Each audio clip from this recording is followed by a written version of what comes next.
Beneath the mountains where no wind has ever whispered, where the sun is not even a memory, there lies a hush. It is not silence, precisely.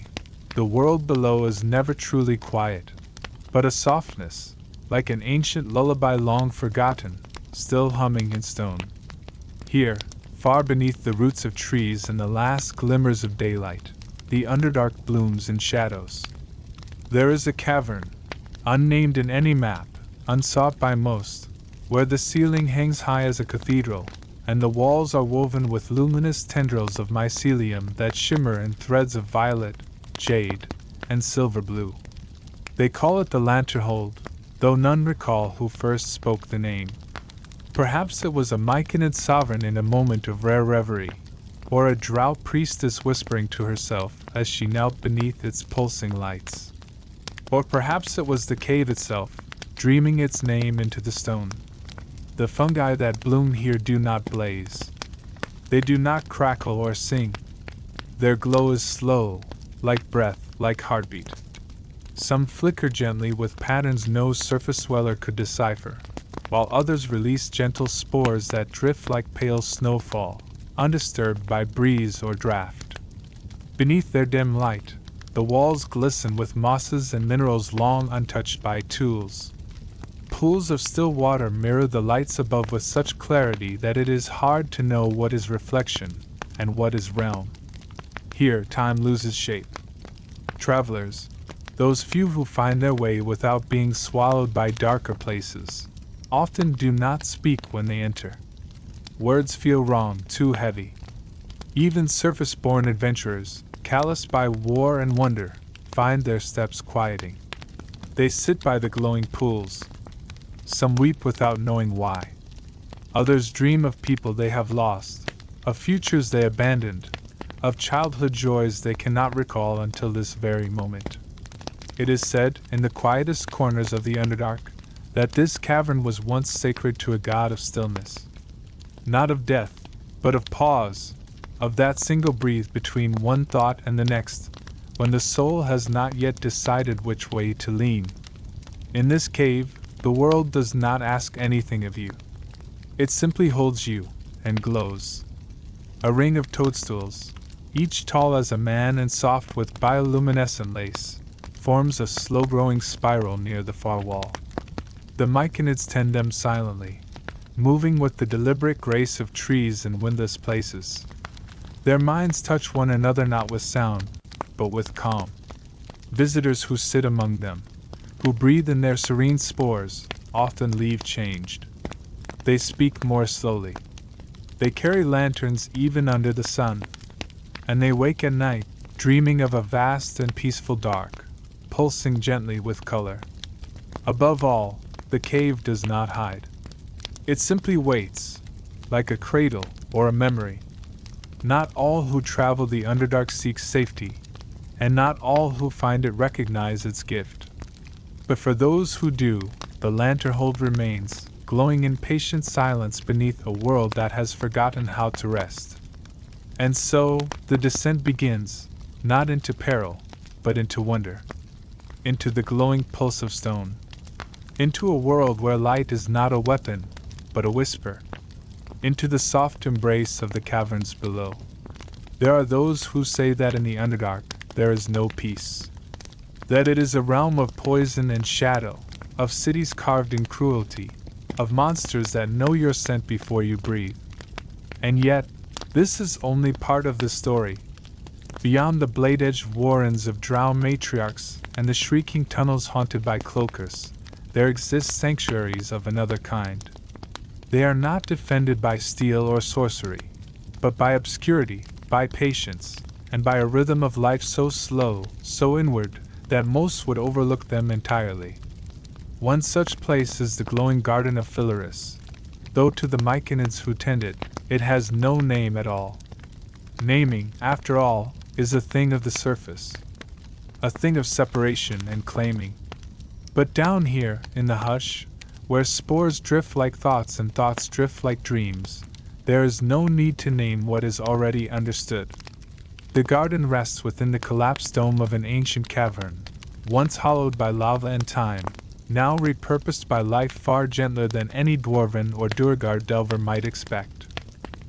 Tall mushrooms, some thin and translucent, others stout and thick with bark-like rings, rise in quiet sentinels across the cavern floor. They glow, not brightly, never brightly, but in pulses, breathing in tones of amber, lavender, and a green so pale it borders on memory. The air is warm, rich with humidity and the perfume of deep earth mold. The scent is not unpleasant, merely honest.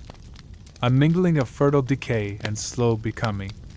Stone slick with mineral runoff glistens like glass beneath foot, and from cracks in the earth, tiny mushrooms bloom like lanterns lining a forgotten path. The myconids themselves move rarely. When they do, their motion is ponderous, not out of slowness, but of deliberation. They do not scurry. They do not startle. Their limbs, branch-like and spongy, sway with the certainty of those who have never rushed a day in their existence. Among them move the sprouts, small, tentative, and glowing with a nervous biolight, like fireflies unsure of their own glow. To surface dwellers, they seem alien, soulless, perhaps.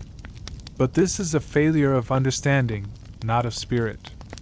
The myconid mind is not bound to one skull. Their consciousness weaves through spores, forming what sages and the rare adventuring scholar call a communal rapport. Within it, thoughts ripple like pond water. Emotions bloom not as speech, but as scent and pulse, spreading across the colony in an elegant choreography of mutual knowing.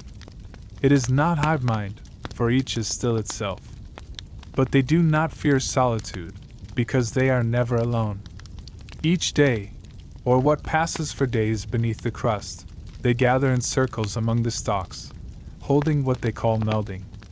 It is their ritual, their meditation, their counsel, and their dreaming. Here, in those slow and sacred circles, stories are shared not in words but in memory. One remembers the gentle rot of a fallen creature, its bones embraced by moss. Another recalls the arrival of a wayward Durgar, broken and starving, fed without question and who left with tears in his beard. To merge into this melding, for those rare guests who are welcomed, is to be seen utterly. There is no mask, no role to play. In the rapport, there is no superiority, no embarrassment, no pride. Only essence. Those who emerge speak of revelations they cannot articulate. They say they understood, for a moment, what it means to exist without needing to prove that existence. To be, and to be held, without condition. But the garden is more than a mind. It is a place of balance. Bioluminescent lichen thrives on the cavern walls, feeding the cap-shaped collectors the myconids use to cultivate spore channels through stone. Small insects, adapted to the dark, buzz in quiet symphony, drawn to the warmth and light. Even the mosses participate, their damp fuzz harboring beetles and root fungi that sustain the broader ecosystem. All of it slow, all of it in harmony. And beneath it all, there is a song. Not music in the traditional sense, but vibration, a low, continuous hum that permeates the very rock. Scholars debate its origin. Is it the resonance of the stone itself, long steeped in psionic stillness? Or something older, a leftover echo from the time of the elemental earth? The myconids do not answer. They listen. Somewhere in the heart of the garden stands a stalk unlike the others. Wider than 3 men across, its flesh is pale gold, its crown soft with silver fuzz that glows without flicker. It is here that the elder sovereign of the garden rests. Its body rooted so deeply into the cavern floor that no one, not even its own sprouts, knows how long it has stood. It does not speak. It does not move. But when the melding occurs near its base, the rapport is deeper. Dreams are more vivid. Memories arrive from lifetimes not one's own. Some say it has become more than myconid, that it has absorbed so many minds that it now dreams not as a creature, but as a place. That it is the garden. Those who sit beneath it often fall asleep, no matter their race or resistance. They awaken hours or days later, changed in subtle ways. A barbarian returns to the surface, unable to raise his axe for weeks. A warlock breaks their pact, claiming the garden showed them a truer power in simply being. A priest forgets their god's name, but remembers the scent of soft soil and the gentle light of compassion that has no need for altar or doctrine. And so the glowing garden remains. It does not grow quickly. It does not spread. It does not seek. But it welcomes. And for those who have lived their lives by the clockwork of conflict, by the rush of ambition, the whispers of hunger, and the noise of need, the garden waits with bioluminescent breath, offering a lesson older than God's. That stillness is not absence. That silence can hold you. That you are enough, even if you do nothing at all. Far beyond the fungal bloom and the murmuring gardens of Philaris, the Underdark stretches downward in veils of silence and strange gravity. There are places where light bends, where tunnels breathe with unseen air, and where entire caverns fold into themselves, as though dreaming. One such place lies in the crevice-shadowed deeps of the Chlorifed Gorge, a vast chasm whose edges descend in layered terraces like the ribs of a sunken cathedral. At the gorge's heart, suspended like a teardrop mid-fall, hangs a monastery, built not on stone, but within the hollow belly of a titanic stalactite. From above, it appears like a dagger of ivory and opal, its mineral veins shot through with soft bioluminescent seams. A spiral of chain bridges and root-grown walkways connects its sharpened tip to the upper rim of the cavern, but few tread them now. The monastery is not abandoned, only forgotten. It was not always so. Long ago, in ages when Illithid still warred with Gith beneath the world, a sect of contemplative Quatoa settled here, touched not by madness, but by mystery. These Quatoa, unlike their kin who reshaped gods from fear and belief, had begun to dream of water not as tide or flood, but as drip, as slow, sacred patience. Their god was not a leviathan or a tide sender, but Dropletus, a deity of gentle erosion and clarity. They believed that time, not faith, revealed truth, that all things, given enough stillness, would yield their essence to those willing to wait. And so they built their place of worship high in the dark, far from the roaring rivers of the deep waterways. The stalactite was carved over centuries, not with picks or spells, but by careful redirection of underground streams, shaping its inner chambers through deliberate, loving erosion. Every room is a hollowed hush. Every wall bears the rippled signature of water's patient touch. And from the ceiling above, hundreds of tiny streams continue to drip, slow and constant, into glassy basins placed by monks long vanished. These basins form the library of drips. To stand within it is to hear no voices, only the rhythm of falling water, each drop striking with a resonant plink, echoing through the crystalline air like distant chimes. The monks believed that each drip carried a secret, and that to understand the universe, one needed only to listen, for decades. Scrolls line the walls, but none are written with ink. Instead, they are inscribed with patterns of mineral traces left by controlled dripping over stone, a language only the monastery's keepers could read. Some say these patterns hold not just knowledge, but prophecy. Others believe they are songs, notes of a symphony written not in sound, but in time itself. Few can live within such silence for long. But the last monk, known only as Velen of the Echo, remains. No one remembers when she arrived. She does not speak. Her robes are stitched from blind cave moss silk, and she moves with the glacial grace of stone itself. Her presence is neither warm nor cold, but absolute, as though the monastery itself had chosen her as its heartbeat. Visitors, rare as they are permitted to sit in the atrium, surrounded by the dripping psalm. Velen offers no guidance, no speech, only time.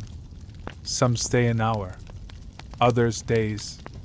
One drow prince is said to have sat for a full month, returning to his house with no guards and no ambitions, and spending the rest of his life painting falling water.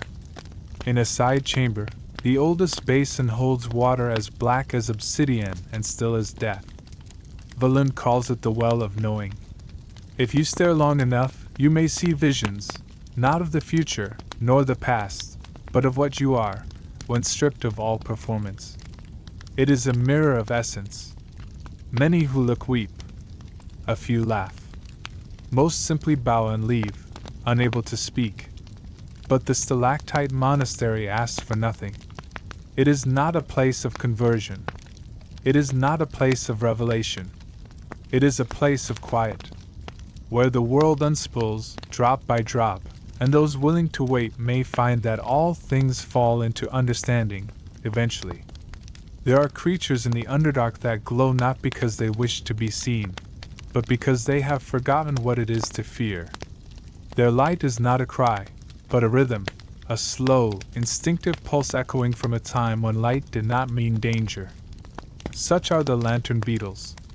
Their shells are smooth, polished like river stones, and their hues shift from warm gold to soft green, never harsh.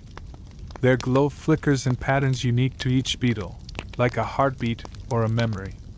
They drift along the fungal outcroppings and cavern walls, moving with the silence of candlelight on water. Where they gather, the air shimmers with a gentle warmth, barely perceptible, yet deeply comforting. The tunnels where they dwell form the winding veins of Eludrum, a forgotten burrow hidden deep beneath the western reaches of the Upper Dark. Once, long ago, it had been a dwarven way station, a crossroads between deeper mining shafts and surface-bound trade routes. But those paths crumbled, and the name Eludrum faded from ledgers and memory. Now, it belongs to the shepherds. The beetle shepherds of Eludrum are not a race, nor a guild, nor a faith. They are simply those who stayed behind when the last caravan passed, who chose to live not by trade or conquest, but by glow. Human, gnome, deep halfling, even a reformed Darrow, quiet and blank-eyed, has been counted among them. The shepherds speak little, walk softly, and spend their days tending the colonies of lantern beetles that nest among the spongy fungi of the chamber roofs. To tend a lantern beetle is to understand patience. Each beetle lives over a century. They breed slowly, carefully, choosing mates not by scent or strength, but by harmony. They sing, in pulses of light until a duet is found. The shepherds watch these dances, making careful note of patterns and pairs, ensuring no glow is left unreciprocated. In the heart of Eludrum lies the Garden Hollow, a chamber carved by time in dripping water, where a single stone obelisk rises at its center. The obelisk is etched not with words, but with carvings of beetles in every posture, resting, glowing, courting, molting. Around it, the ground is soft with moss, and the ceiling sparkles with hundreds of glowing wings. It is here that the shepherds bring the dying. When a beetle's light begins to fade, first to a dull blue, then to a flickering violet, it is carried gently to the garden. The shepherds do not mourn with wails or rites. They simply sit and wait until the light is gone. The beetle's shell is buried in a bed of warm spores, and a new fungus begins to grow, one that pulses faintly for years after, holding a memory not in mind, but in rhythm. The beetle's glow never truly vanishes. It becomes part of the cave. Visitors to Eludrum often find themselves weeping without understanding why. It is not sadness, not precisely. It is a remembering, a reconnection to something quiet and ancient and deeply safe. For many, it is the first place they have ever slept without fear. The shepherds welcome them without question.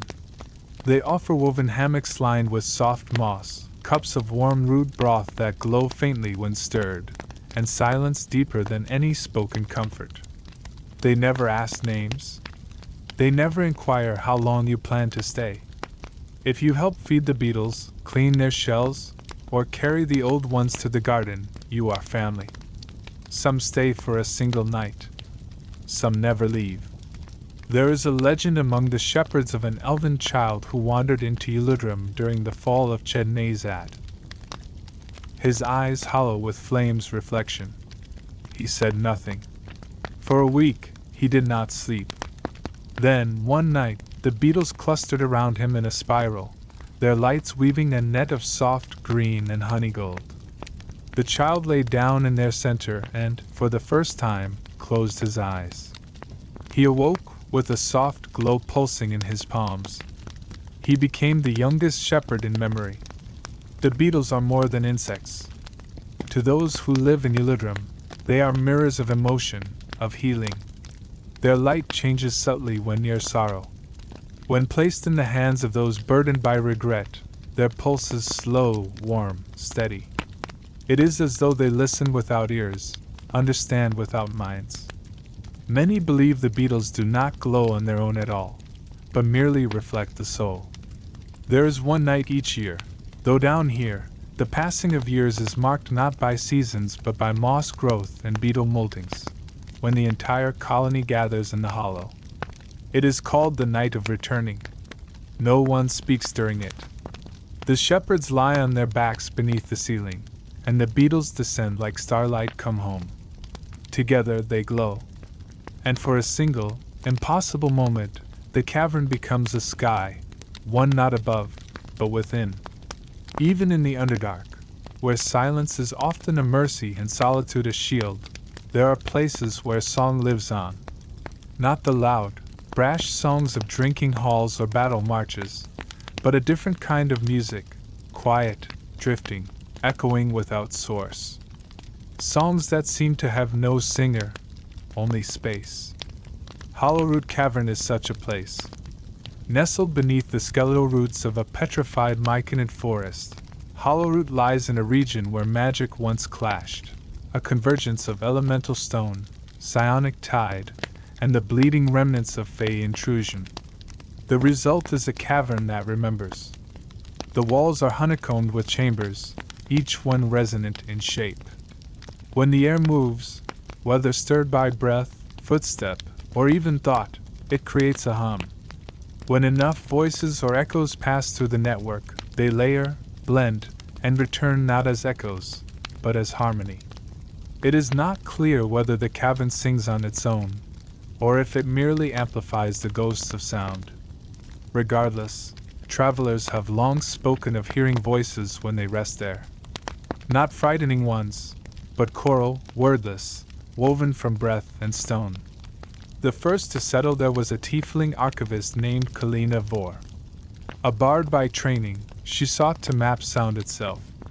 She believed that if enough echoes could be preserved, the Underdark's pain could be sung into peace. She lived in Hollowroot for 40 years, etching her notes in the natural limestone, raising mushrooms into harp-like scaffolds to capture tones. She never returned to the surface. But others came. A chorus of orphans, castaways, hermits, monks, and dreamers, all drawn to the music no one made. They became the Hollowroot Choir. There is no stage in the cavern. No pulpit, no audience. The choir sings in shifts, sometimes days apart, letting their voices mingle with the stones. They do not sing to be heard. They sing to keep company with the place itself, as one might sing to a child while it sleeps. Their songs are never in common. They hum in Sylvan, Dwarvish, Undercommon, and tongues no longer found in any lexicon. Words fade in the dark, but melody remains. Visitors are not forbidden. Some find Hollowroot by accident, seeking shelter. Others hear tales, half believed, of voices in the dark that do not threaten, but heal. A drought-ravaged elf wandered into the cavern once, bleeding and mad from whispering walls.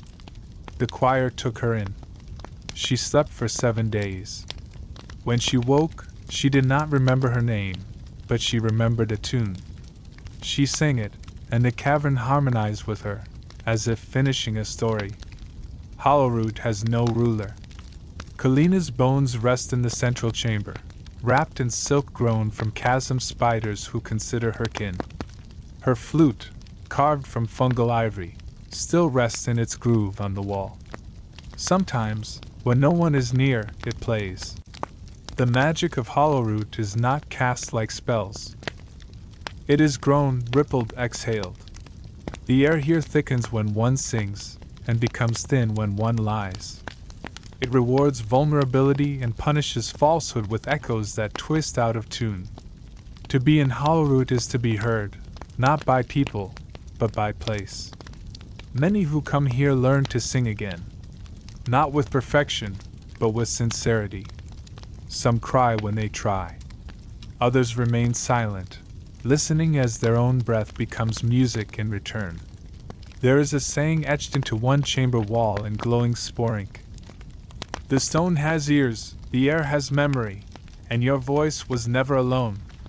And so the songs of Hollowroot continue, soft as sleep, patient as stone. They do not ask to be remembered.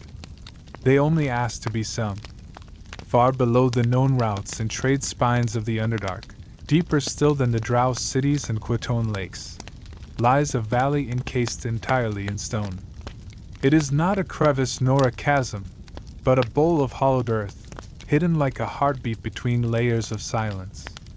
This is Gloomvale, a place not marked on any map, not spoken of in any guide, and yet older than many of the names written in stone. The walls of Gloomvale glow.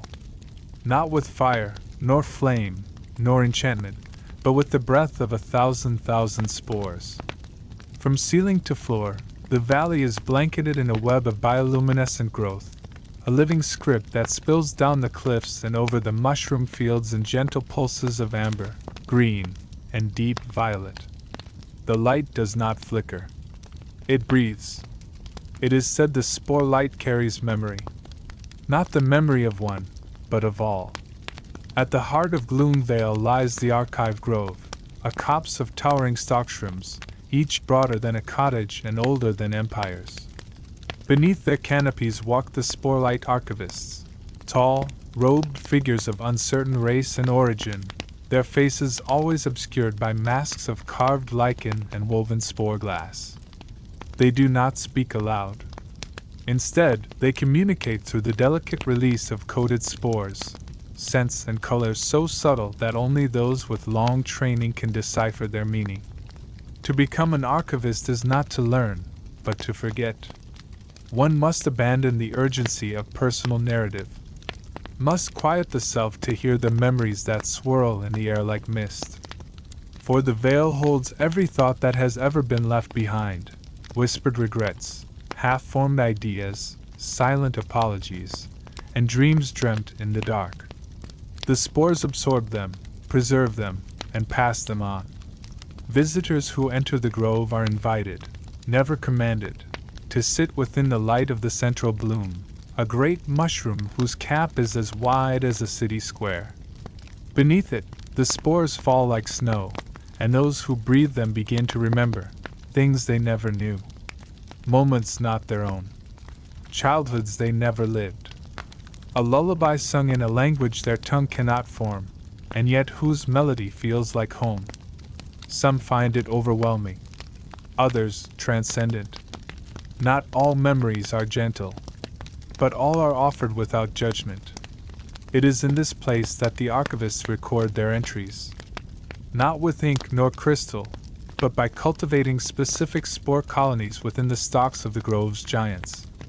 Each archivist tends to one stalk, whispering to it, feeding it light and warmth, shaping its growth through story and breath.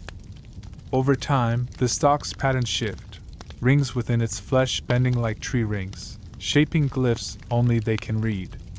No outsider has ever translated the grove's full record, and none who have tried have left unchanged. Once, a mage from the arcane brotherhood came, determined to uncover what he believed were the oldest records of pre-mythic Aeon civilization. He wore spells of protection, clarity, deflection. He drank tinctures of mind shielding. For 6 days he sat in the central bloom. On the 7th, he He tore off his robes, cast aside his name, and began planting spores with bare hands into the soil. He remains there now, not as a prisoner, but as an initiate. Silent.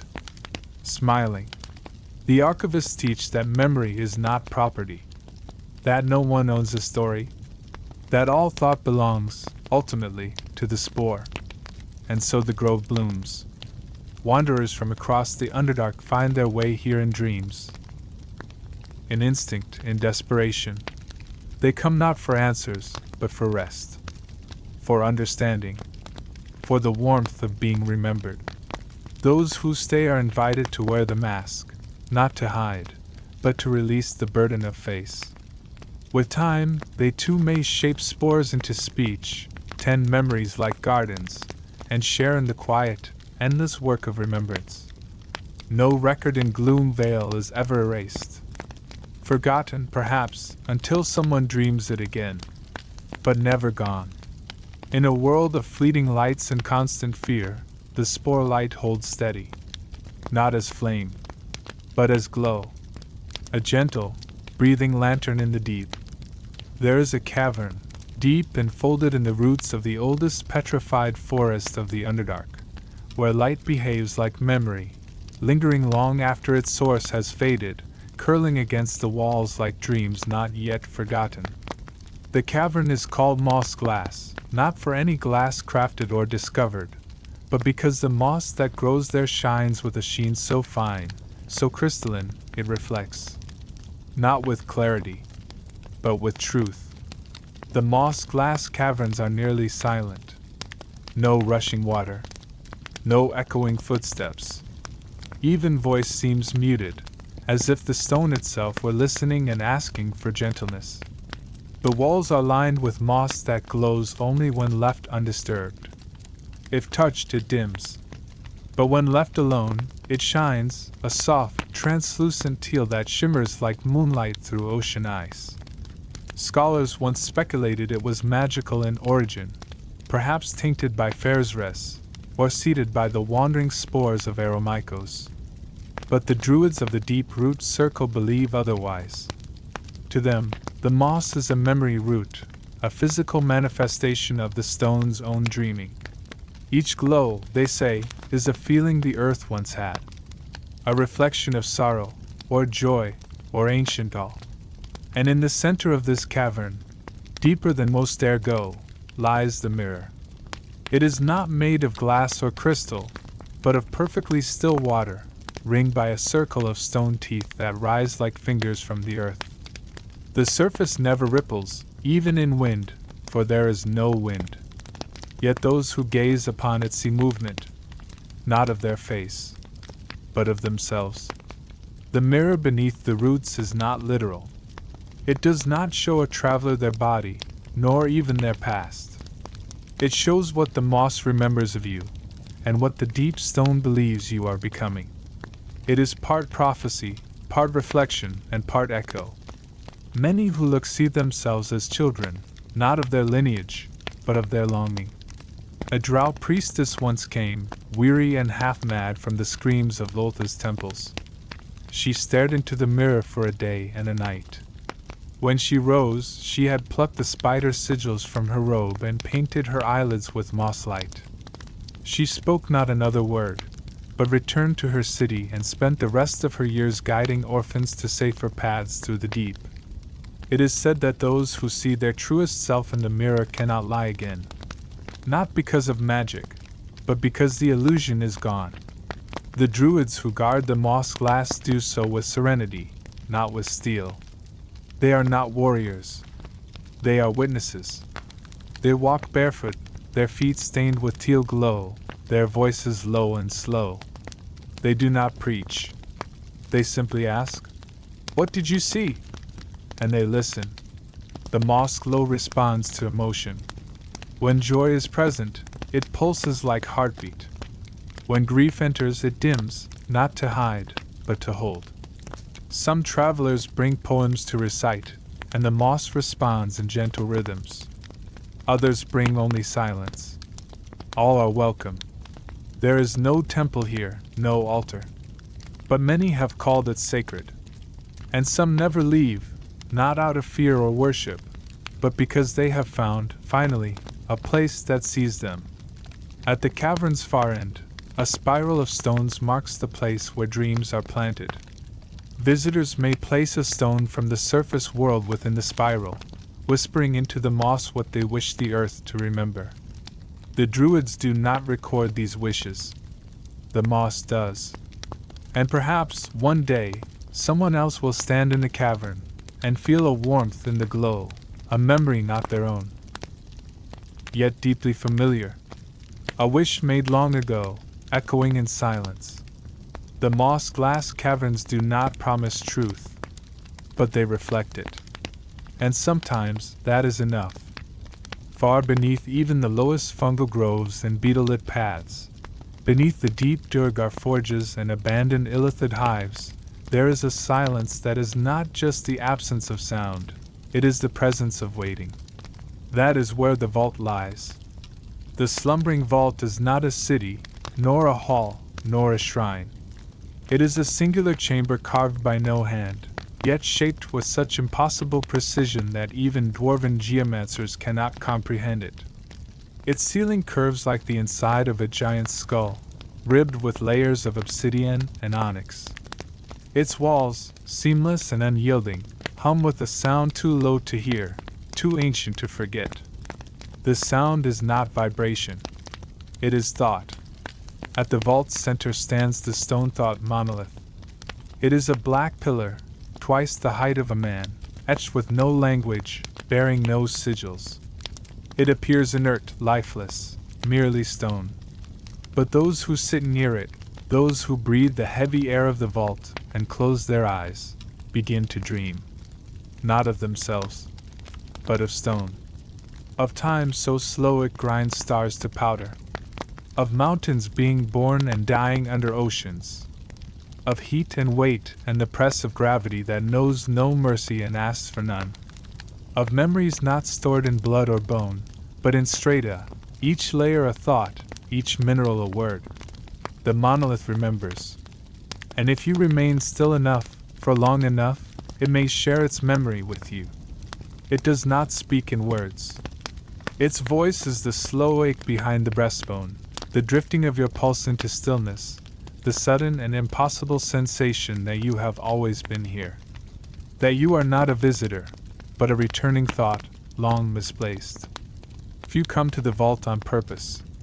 Most arrive by accident, wanderers lost beyond maps, miners whose tunnels open where they should not, or dreamers who wake from sleepwalking and find stone beneath their hands, warm and pulsing.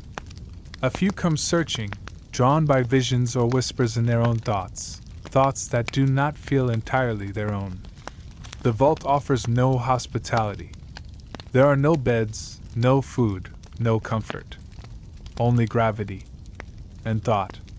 Some believe the monolith is a relic of the elder elemental eye. Others say it is the petrified brain of an ancient god, whose body dissolved in the Underdark seas eons ago. Still others insist it is a seed, not dead, but waiting to awaken. The druids of the stone dreaming circle believe that it is neither artifact nor entity, but an echo of the world's first awareness, not divine, not sentient in any traditional sense, but conscious. Awake in the way that stone is awake, slow, implacable, and unburdened by urgency. When pilgrims come to the vault, they must do one thing only: rest. Not sleep. Not meditate. Not speak. Merely rest. To sit or lie in the stone's presence and let go of time. Many who do so begin to dream of vast tectonic flows, of lava moving beneath crust like breath through a sleeping giant, of glaciers forming teeth across mountains' capes not yet born. They awaken with no memory of the passage of time. Some believe they were their hours, others days. There is no hunger, no thirst, only a heavy quiet in the bones. Those who spend too long in the vault begin to change. They grow silent, thoughtful. Some develop a strange ability to feel fault lines in stone, or hear the direction of pressure in cave walls. A few begin speaking in patterns, slow, rhythmic syllables that seem nonsense, yet calm those who hear them. It is said that the vault does not erase the self, but deepens it. Like minerals forming under pressure, it refines identity, makes it denser, more patient, more true. At the vault's edge, near the descending slope where travelers first arrive, someone has carved a message in old dwarven runes. To sit beside the stone is to remember you are more than flesh. The message isn't signed. Some believe the vault is expanding, that the monolith draws memory toward itself like gravity draws light. That eventually, all forgotten thoughts, all discarded dreams and silent prayers, will gather here and crystallize into something new. Not a god, not a mind, but a truth. And perhaps, when all is quiet, and the last light of the surface is gone, the monolith will stir. Not with voice, but with thought. And the world will remember itself. In the deepest Underdark, where even bioluminescence fades and the very air feels like folded velvet, there is a city of threads. Not a city of stone or steel, but of spun fiber, hung between towering stalagmites like a spider's cradle cradling dreams. It has no name on maps, but those who have seen it, and returned with minds still whole, call it Umbrasilk. Here, the air is always still. There are no winds, no drafts, only the soft sigh of woven fabric shifting under its own weight. Bridges of shimmering black silk link structures that sway gently in the dark. Curtains ripple with every breath. It is as though the entire city is dreaming, and its dreams are woven. The weavers are not elves, nor dwarves, nor any known race. Some say they are the descendants of shadow-touched drow, others claim they are not flesh at all, but semi-tangible thoughts wrapped in silk. Whatever they were, they have long since ceased speaking aloud. They communicate through weaving, thread patterns, warp and weft, the music of tension and slack. In Umbrasilk, every thread is a word, every stitch a story. The tapestry of night is their great work, an endless cloth that winds through the city's heart, stretching across the central hollow like the coils of a sleeping WYRM.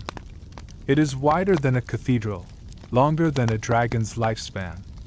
It glows faintly with threads that catch the dimmest ambient magic and reflect it in hues of deep indigo and starlit silver. It is said that the tapestry does not depict what was, but what might have been. Not prophecy, but potential. Paths not taken. Fates unraveled. Visitors, rare as they are permitted to approach the edges. The weavers watch, faceless behind veils of web, as travelers lay their hands upon the silk. Those who do often gasp, or cry, or grow still. For the tapestry shows not the future, but the branching of self. A warrior might see herself as a healer, smiling among the wounded.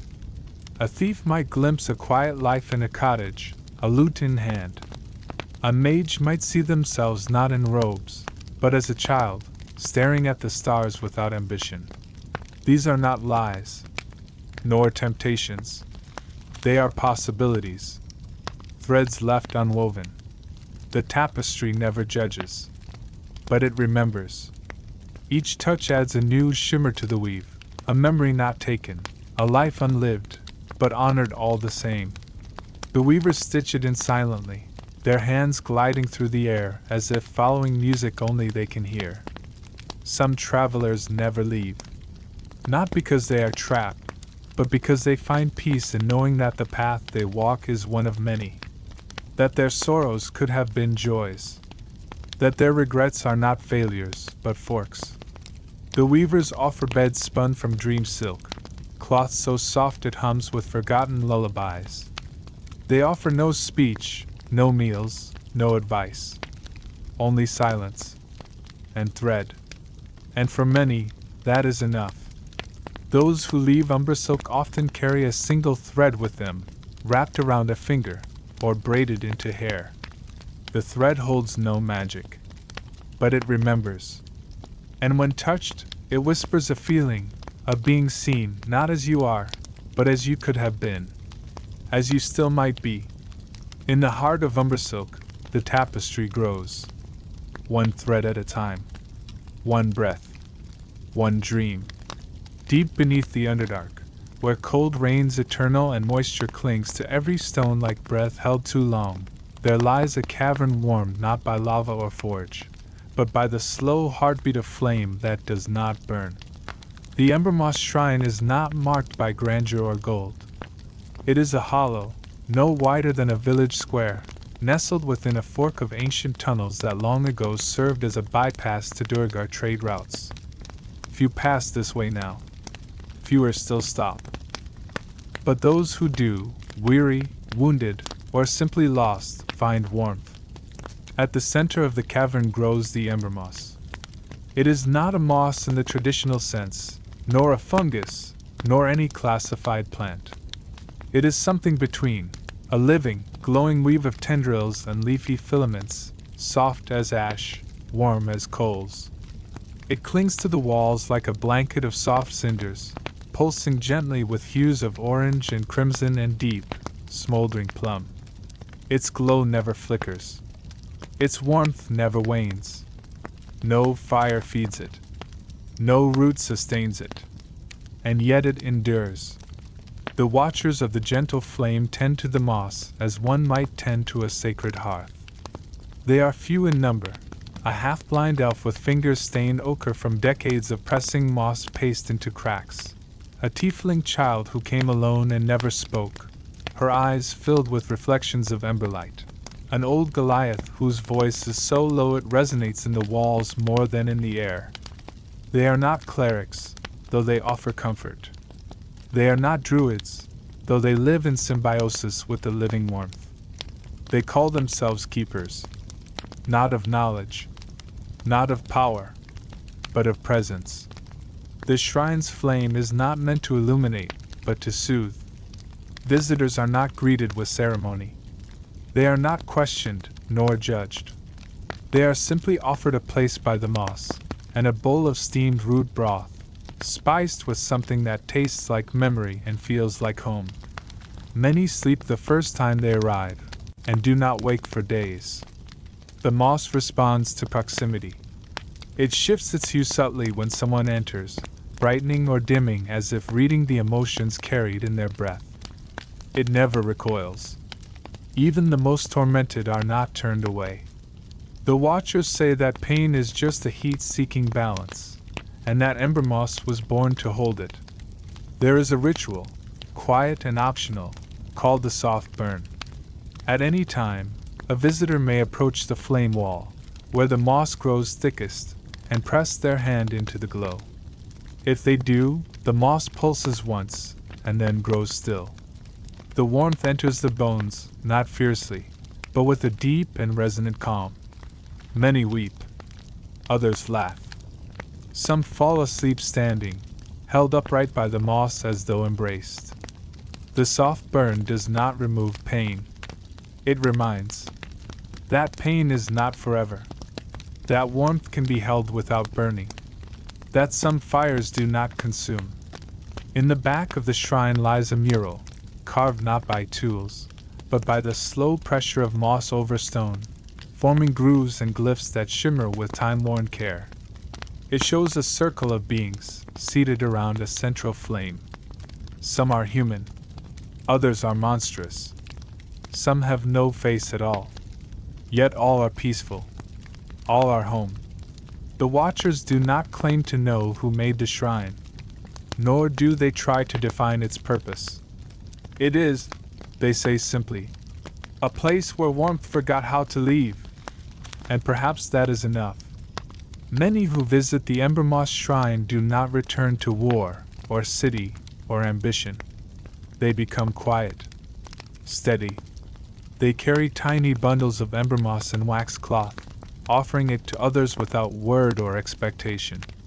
And when they sleep, no matter how far from the deep, they say they dream of soft flame, and a warmth that neither demands nor destroys.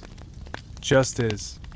There is a place in the Underdark where vines bloom in darkness, coiling not toward light, but away from it, toward thought, toward memory, toward the rhythm of a world that has forgotten the sky. It is called the Lumivine Spiral. Imagine a single shaft descending for miles, not a natural tunnel, but a perfect spiral hollowed by forces long lost. Around its inner wall, a single vine spirals endlessly downward, rooted at the very top and stretching without end. Its surface glows faintly, pale gold, soft green, dusky rose, shifting in color like breath and sleep. No one knows what feeds it, but it grows. The vine's leaves are translucent and thick, like sheets of water frozen mid-ripple. Tiny, bell-shaped flowers hang from its nodes, pulsing with bioluminescent light. They emit no scent, no sound. Yet when brushed by hand or breath, they respond with light, not randomly, but intelligently. Each touch is answered in hue, each motion mirrored. It is said the vine learns. Travelers who descend the spiral find themselves accompanied by this slow, glowing thread, a guide of light and rhythm. Some say it reacts to emotion. Others claim it reveals hidden thoughts, expressing the unspoken through shifting patterns. Whatever the truth, none leave the spiral unchanged. At its bottom lies the garden without stars. A chamber the size of a city square, open to nothing, encased in everything. The ceiling is smooth and black, the floor soft with lichen that glows only under bare feet. In this place, there is no up or down, only center. And in that center, the vine takes root in a stone of obsidian and bone. This is not a place of worship. There are no shrines, no idols.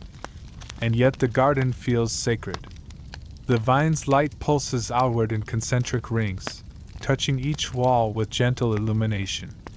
When people speak here, their voices seem thinner, not silenced but softened, as if the space itself listens and asks that you do the same. The garden is tended by no one, and yet it is never unclean. There are no insects, no rot, no dust. The air is cool and dry, and smells faintly of copper and old rain. Visitors often lie in the center, letting the lichen cradle their limbs, letting the vine curl above like a halo of possibility. Some come seeking visions, others answers, but most simply come to stop. For in the garden, time moves not in minutes or hours, but in pulses, in the slow bloom of light, in the unfolding of leaves, in the turning of the self towards something quieter. Some believe the vine is sentient, that it was planted by a god of silence, or a primordial mind who wished only to leave a final thought behind, not in words, but in light. Others believe it is a relic from a world before stars, when life was still learning how to reach. There is no lore to confirm, only the spiral, and the way it remembers you. A mage once left a message scratched into the spiral's upper wall. The vine glowed violet when I thought of her. I hadn't spoken her name in decades. Below that, another hand had added, "It glowed blue for me." But I think it meant the same thing. And so the vine winds and the garden rests. Without stars. Without need. Without end. In the lower folds of the Underdark, beneath layers of collapsed dwarven catacombs and sunken caverns where stone sighs beneath its own ancient weight, there lies a spring. It is not fed by aquifer or river, and its waters do not rush. They do not trickle or fall. They simply appear, still as moonlight and clear as untold memories. The cavern that cradles this phenomenon is called the Sapphire Wellspring, though no sapphire was ever mined from its walls. The name comes from the way the water glows, not with light, but with knowing. The Sapphire Wellspring is neither shrine nor secret. It is a reminder, a place where water becomes time, and time becomes memory. The chamber itself is vast, dome-like, supported by broad natural arches that glisten with crystalline residue. Every surface seems touched by condensation, yet nothing drips. Instead, the stone appears dewed with something gentler, something almost alive. The very air is heavy with silence, a silence that leans inward, like a breath that never fully exhales. And in the center of the stone, a pool, perfectly round, smooth-edged, untouched by tool or claw. It is said the wellspring chooses who may drink, not by test, but by readiness. Those who kneel at its edge and find no reflection in its surface are welcomed. Those who see only themselves are not yet ready. This is the water of unbecoming, of remembering who you were before you named yourself, of the lives you lived before this one, not through reincarnation or spirit loop, but through potential, through identity shed and rediscovered. It is guarded, not fiercely, but with reverence, by the remnants of the waters. They are neither cult nor clergy. Rather, they are keepers of absence. Monks, poets, archivists who have forgotten their surface names and taken new ones in the depth. Lumen of sigh, thorn beneath the sky, echo who waits. Their robes are woven of vine thread and river wool, soft to the touch and patterned with fractal spirals that shimmer slightly in the wellspring's glow. They do not teach. They do not convert. They ask only questions. What part of yourself are you willing to forget? Whose name do you carry that is not yours? What story have you told yourself for too long? Visitors come to the sapphire wellspring in many forms. Some crawl, soul weary and hollow-eyed, their hands raw from stone and grief. Others arrive in robes of nobility, or armor tarnished by failure. Some come seeking peace. Others come seeking oblivion.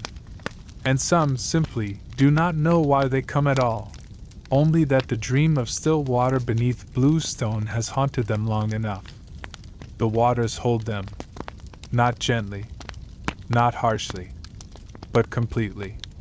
To drink is to feel something shift, not immediately. The water is tasteless, weightless, perfectly cool. But within hours, thoughts begin to echo. Phrases long buried surface. Faces from childhood, gestures, scents, all rising unbidden like air bubbles in a long-stilled pond. And alongside them are memories that were never yours. A mother you never had, singing a lullaby you somehow remember. A walk along a coast you've never seen, your hands small in a stranger's. A promise whispered in a language you've never spoken, and yet somehow understand. The remnants do not explain. They do not offer answers. Only space. Many find peace in this. They settle in the outer grottos, shallow alcoves where moss-padded stone forms resting hollows. There are no walls, no barriers, and yet none intrude upon another. Silence here is a shared ritual. Even the insects, rare and gentle, buzz in soft minor chords, as if not to disturb. Those who stay longer learn to read the water. Its surface forms patterns, not ripples, but shifts in luminance. Petal-shaped bloomings of blue, concentric rings, spirals. Each visitor's presence changes it. The remnants gather at dawn, not of sun, but of moss glow, and observe the pool, whispering not interpretations, but questions. They believe the wellspring speaks not in prophecy, but in prompt. It does not tell you what to do. It asks, who are you, really, when no one else is watching? There are rituals if one seeks them. The unburdening is performed at the second hollow, where a natural spout pours a single line of water from above, not from ceiling, but from stone itself. Here, visitors whisper the names they no longer wish to carry. The names of guilt, of shame, of masks long worn. The water catches them, and in the silence that follows, something shifts. No name is taken. No name is replaced. Only released. Then there is the reflectionless wake, for those ready to forget not only burdens, but identities. Participants sit in stillness, legs immersed in the well, until their reflections fade from the water. Not disappear, but stop appearing.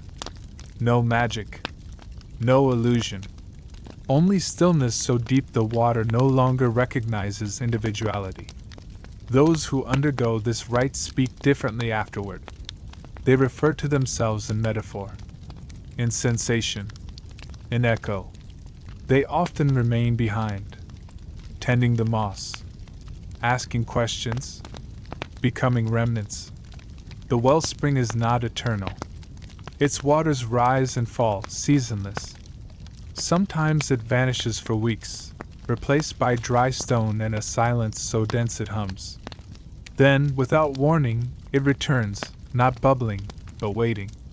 No pattern, no cause, just presence. It is said that when the surface world forgets something completely, a melody, a language, a kindness, the wellspring remembers. That every drop of water is a memory reclaimed. Not personal, but collective. Not narrative, but emotional.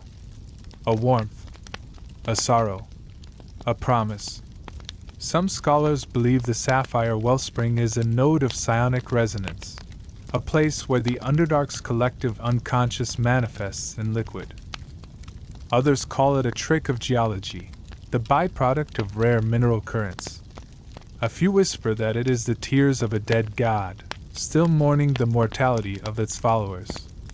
The remnants say only this: it is what listens when you have nothing left to say.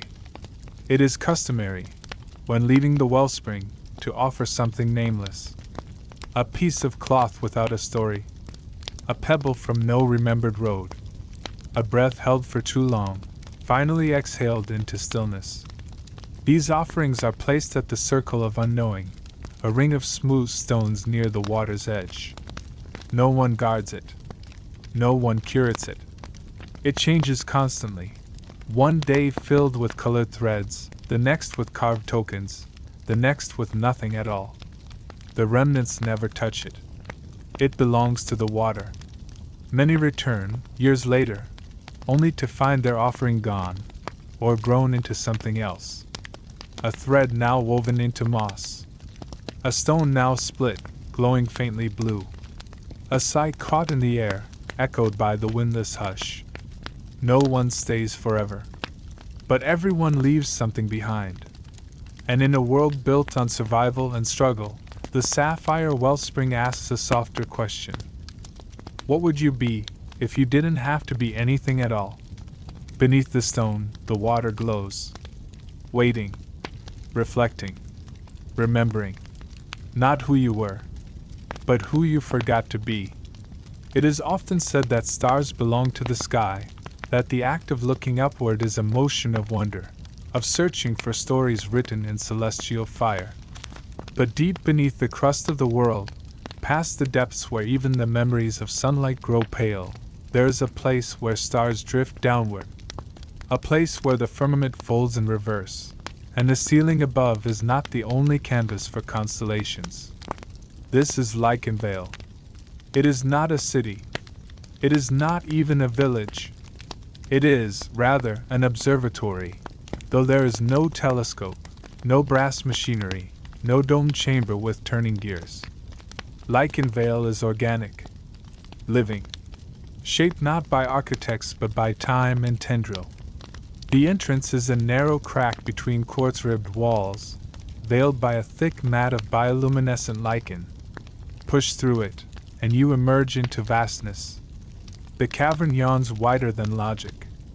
Columns of stone rise like tree trunks, but each one is carpeted with soft, glowing lichen in shifting hues: lavender, jade, cobalt, and a pale pink that seems to hum with unspoken thought.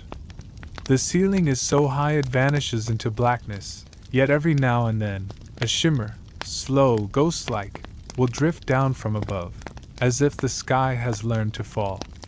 The lichen here is not like the glowing molds and fungi found throughout the Underdark. It does not pulse in rhythm with air currents, or feed solely on decay. It responds. Its light shifts with mood, memory, even intention. Walk among the glades and groves of the vale, and the floor beneath your feet will glow more brightly the softer your thoughts. Sit in stillness long enough, and shapes form in the lichen's glow, not words, not symbols, but patterns. Spirals. Starfields. The scholars who once tried to study the place, the cartographers of the subterranean vault, wrote that the lichen had mapped not the caverns around it, but something deeper. A cosmos within the earth. A reflection of stars not above, but below. And in the heart of the vale, atop a mound of soft stone draped in silver-green moss, stands the observatory tree. It is not truly a tree, not by any surface definition, but a towering column of pale fungus with wide, sprawling canopies shaped like outstretched hands. From its branches hang long cords of bioluminescent silk, woven by the crawling thread beetles that live within its bark. These threads do not drift. They remain motionless, vertical, precise, as if marking distances invisible to the eye. They call them the measures. And it is said that if you sit long enough beneath the observatory tree, and listen to the silence between your own thoughts, you may feel the pull of a star not in the heavens, but in the earth. The keepers of Lycanvale, few, quiet, and ageless, say the stars came first not above, but within. That the core of the world once sang with light, and that the sky we know is only an echo of that first brilliance. Their robes are woven from the shed threads of the measures. Their eyes are covered with thin veils, not to obscure, but to direct. They do not see with sight. They see with drift, with the movement of glow, with the ripple of lichen across stone. They do not name themselves as sages or guardians. Their role is simpler, they attune. They rest their hands on the stone, and feel where the stars pulse within it. They teach that for every constellation above, there is one below, not in space, but in soul. That your fears, your longings, your hopes, they form points of light, and those points can be mapped. Not for navigation, but for understanding. Visitors who come to Lycanvale are guided not by path but by intention. The keepers sense their presence, and silently accompany them, not leading, not following, simply mirroring. They say that one cannot get lost in the vale, only delayed by what they brought with them. Many speak of dreams while sleeping beneath the tree. In those dreams, they do not fly, nor fall, nor run. They drift. They float in an endless cavern of quiet starglow, where no voice calls their name, and yet every stone seems to know them. And when they wake, the measures have shifted. Not randomly. Not generically. Precisely. It is said that the threads realign themselves to reflect the soul state of those who sleep beneath them. A map of spirit. A constellation of who you are now, and perhaps, who you are becoming. There is no ritual. No speech. But visitors often sit beneath their thread star, and weep. Not from sorrow. Not even joy. But from recognition. The keepers say the stars do not judge. They do not reward. They simply reflect. One may offer something to the veil, a song hummed into stillness, a memory written on stone and left on the moss. The lichen sometimes brightens in response. Sometimes it dims. Sometimes it moves in slow, swirling arcs for hours, as if digesting the thought. The lichen is not sentient, and yet it understands. There is an alcove near the tree, ringed by smaller columns known as the starborn seats. They were not carved. They simply appeared one cycle, 8 perfect seats of calcified lichen and glimmering shell. When seated in one, the echo of one's breath becomes amplified, layered with a harmonic resonance that feels infinite. Some call this a place of prophecy. The keepers disagree. This is not where the future is told. One keeper once whispered to a scribe. It is where the present is seen for what it truly is, a constellation of nows, endlessly shifting, endlessly glowing. Not all who enter the veil stay. Some return to the surface world, carrying a scrap of lichen tucked into a pouch or sewn into a sleeve. These scraps never dim. Not in sunlight. Not in death. They remain softly radiant, a reminder that the stars we search for may not be beyond, but within. The greatest mystery of Lichen Vale remains unanswered. How did it come to be? No tunnel leads naturally to it. No ecosystem explains its thriving glow. No geological survey has defined its parameters. Some believe it is a dimensional fold, a place where the deep dream of the world overlaps with the waking realm. Others whisper it is the burial place of a fallen star, whose impact was not violent but gentle, and whose radiance seeded the lichen. The keepers smile at these stories. We did not find Lichen Vale, they say. It found us. It is custom for visitors, when ready to depart, to trace a single finger through the moss near the observatory tree. Not to write, not to mark, but to leave a ripple. A gesture of motion. A thank you? And in doing so, the lichen shifts in return, forming a tiny, perfect circle of glow. Your star. Your drift. Your quiet belonging. And though the stars above may blaze in wild indifference, the stars below remain. Close. Patient. And waiting. There is a myth passed between stone-tongued sages and wandering monks of the deep, that the earth itself dreams. Not in visions or voices, but in places, soft, slow-breathing hollows hidden in the Underdark, where the world turns inward upon itself, folds like a curled animal, and rests. These myths speak of roots that do not drink water or seek light, but pull dreams downward from the minds of the sleeping, threading them through rock, into silence, into memory. And at the heart of this myth, half believed even by its keepers, lies Ullin Moor. It is not a city. It is not a temple. It is a sleep that never ends, and never truly begins. Ullin Moor lies within a hollow braid of stone deep beneath the winding roots of the Wormrithings, a tangle of tunnels so twisted they fold back on themselves, devouring maps and memories alike. Travelers do not find Ullin Moor by path. They find it by feeling. A sudden weight behind the eyes. A quietness in the bones. A pull, like gravity turned inward, toward forgetting. The cavern is immense, yet intimate, like standing in the ribs of a slumbering colossus. Walls curve in concentric spirals, draped in a living tapestry of dream root. These pale, whisper-thin vines wind through every crack and fold, pulsing with a soft, slow light, a blue-gray luminescence that flickers in patterns too deliberate to be random, too ancient to be language. The dream roots are not plants, exactly. Nor are they fungi, or sentient entities in the traditional sense. They are resonant. They feed not on nutrients, but on subconscious presence, on emotion, on stories. When one sleeps in Ullin Moor, and all who enter eventually do, the roots drift closer. Not to bind, not to harm, but to listen. The dream roots record dreams, not as visions, but as textures. Each root absorbs the shape and color of a sleeper's thought, twisting minutely to encode it in its structure. A sorrow may cause a vine to spiral inward, a longing to reach outward, a joy to unfurl in translucent blossom.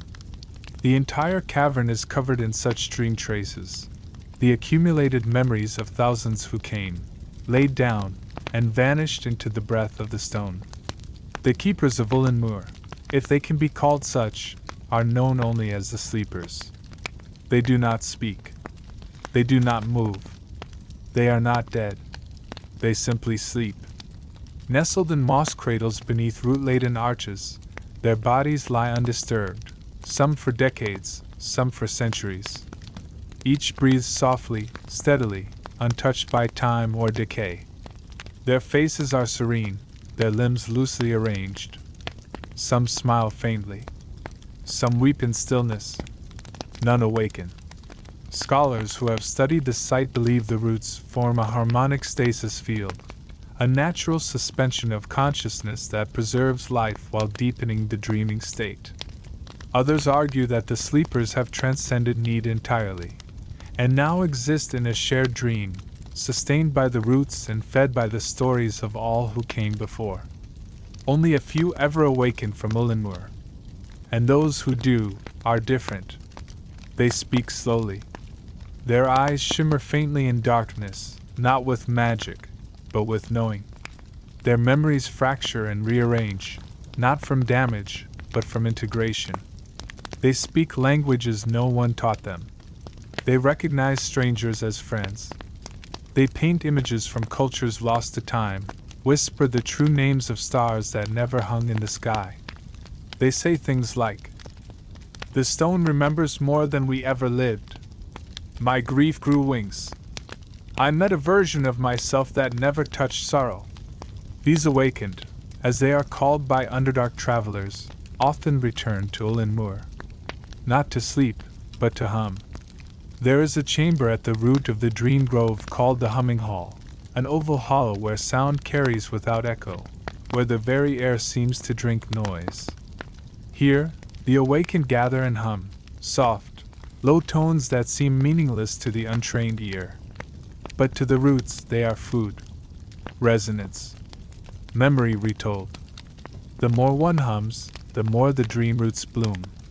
Tiny blossoms appear along the vines, pale, translucent flowers that last only a few hours. They exude a scent described differently by every visitor. The breath of a mother's story, the chill of a first lie, the warmth of a promise unbroken. The roots never produce the same scent twice. Each is a singular memory, shared briefly before fading forever. To witness one bloom is to be seen. To inhale one is to remember. In the central dome of Ulanmur lies the stone cradle, a basin of smooth mineral shaped like a nest, filled not with water but with a gently pulsing glow. Those who sit within it often do not move for hours. When they emerge, their skin is patterned with faint lichen-like tattoos, curling tracery that glows in rhythm with their heartbeat. The keepers do not explain these marks. They fade after a week, but many report dreams that linger far longer. Some believe Ulanmur is a repository of lost consciousness, a place where the world keeps what the waking mind discards. A few theorize the roots are a neural network, grown not by evolution but by intention, perhaps seeded by ancient psionic beings, or a god who chose to become sleep itself. The roots do not answer. But sometimes, when the cavern is still, they pulse in unison. A breath, a whisper, a dream. It is custom, when leaving Ulanmur, to gift a story to the roots. Not spoken, not written, simply felt. You sit, you breathe, and you remember something so deeply that it shimmers behind your eyes. And the roots respond. A single tendril will reach forward and rest upon your hand. No words, only understanding. And in that moment, your story is not yours alone. It is woven into the dream grove. Forgotten above, remembered below.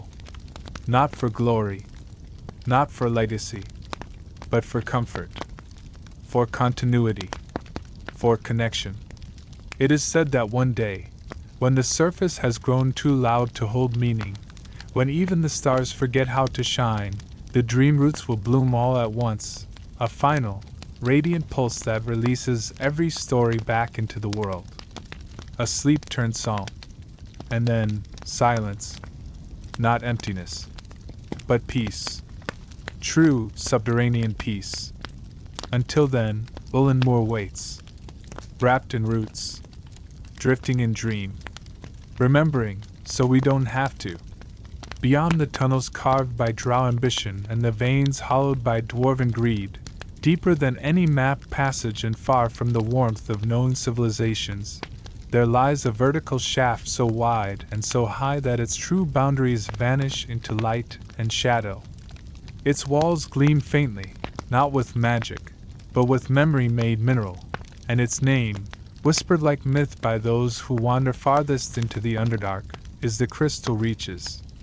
This place was not built. It was grown. The walls of the shaft are smooth only from a distance.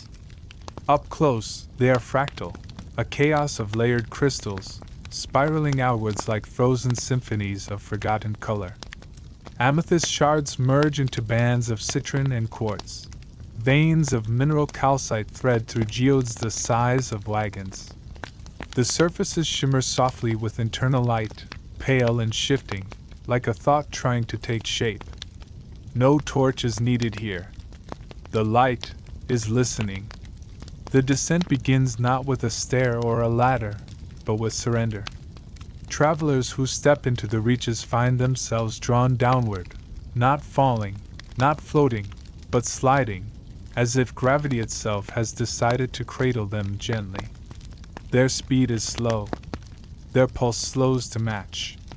Heartbeats become echoes, and echoes become part of the walls. And the walls respond. Each voice, each whisper, each breath exhaled into this crystalline womb is captured, not as sound, but as light. A memory refracted into color. A sorrow becomes cobalt. A hope becomes rose gold. Guilt turns green, then fades. Joy flares violet, quick and bright. The deeper one travels, the more colors accumulate, until the walls are choruses, silent to the ears, but alive to the soul. And at the base of the shaft, though base is only relative in a place where directions forget themselves, lies a hall, not of stone, not of ruin, but of resonance. They call it the chorus chamber, though there is no music. At least, not as mortals know it. The chamber is vast and rounded, its floor polished smooth by centuries of touchless motion. Above, the ceiling disappears into a spiral of crystal lattices that ring faintly with no wind, no cause, only presence. Here dwell the Echo Keepers. They are not a race, nor a sect.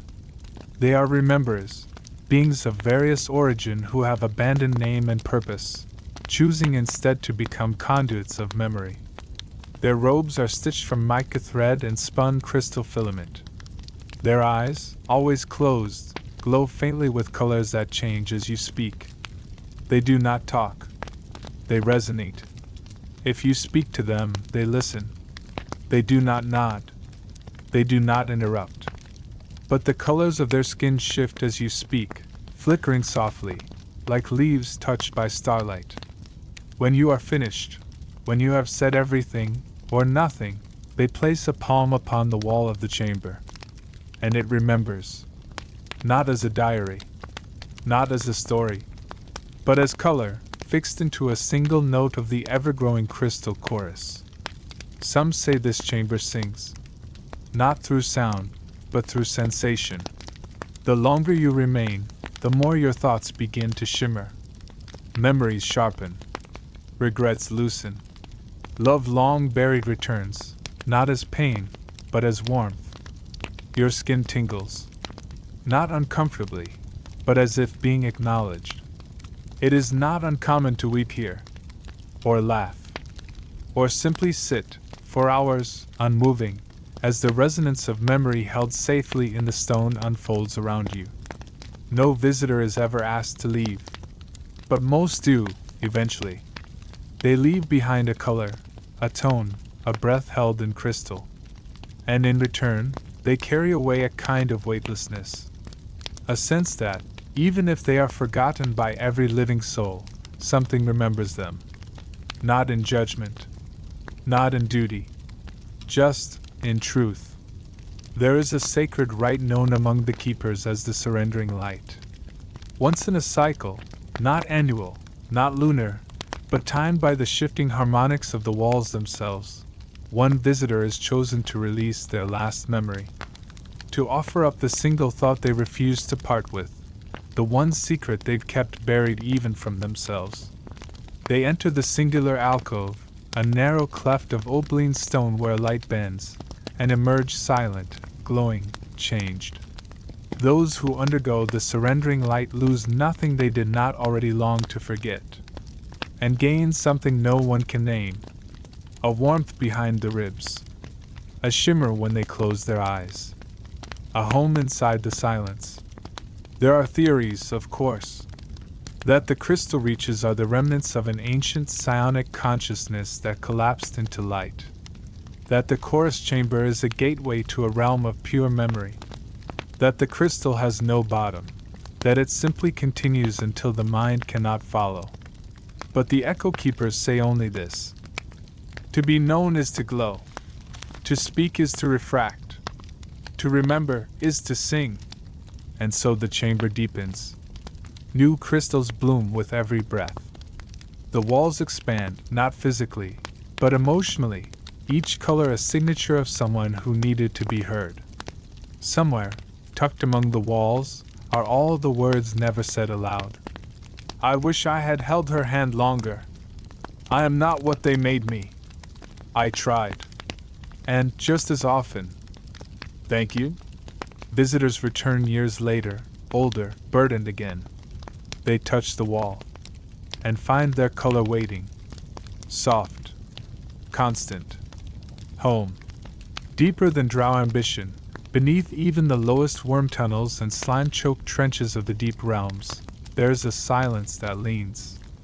Not the silence of emptiness, but one of presence, the kind that gathers in corners of temples long after gods have left, or hangs in the lungs before a long-held truth. It is here that the twilight sanctum rests. Velzeruin. The name is not of any known tongue, but all who enter feel it inside their skulls. A hum, a wordless syllable of inevitability. The name is less spoken than known. It thrums through the walls like an old lullaby remembered just before sleep. The sanctum is carved into the inverted peak of a massive geochamber, a spiraling abyss where the floor is above and the ceiling below. Or perhaps either. It is difficult to tell direction in Velzeruin, for time does not move cleanly here.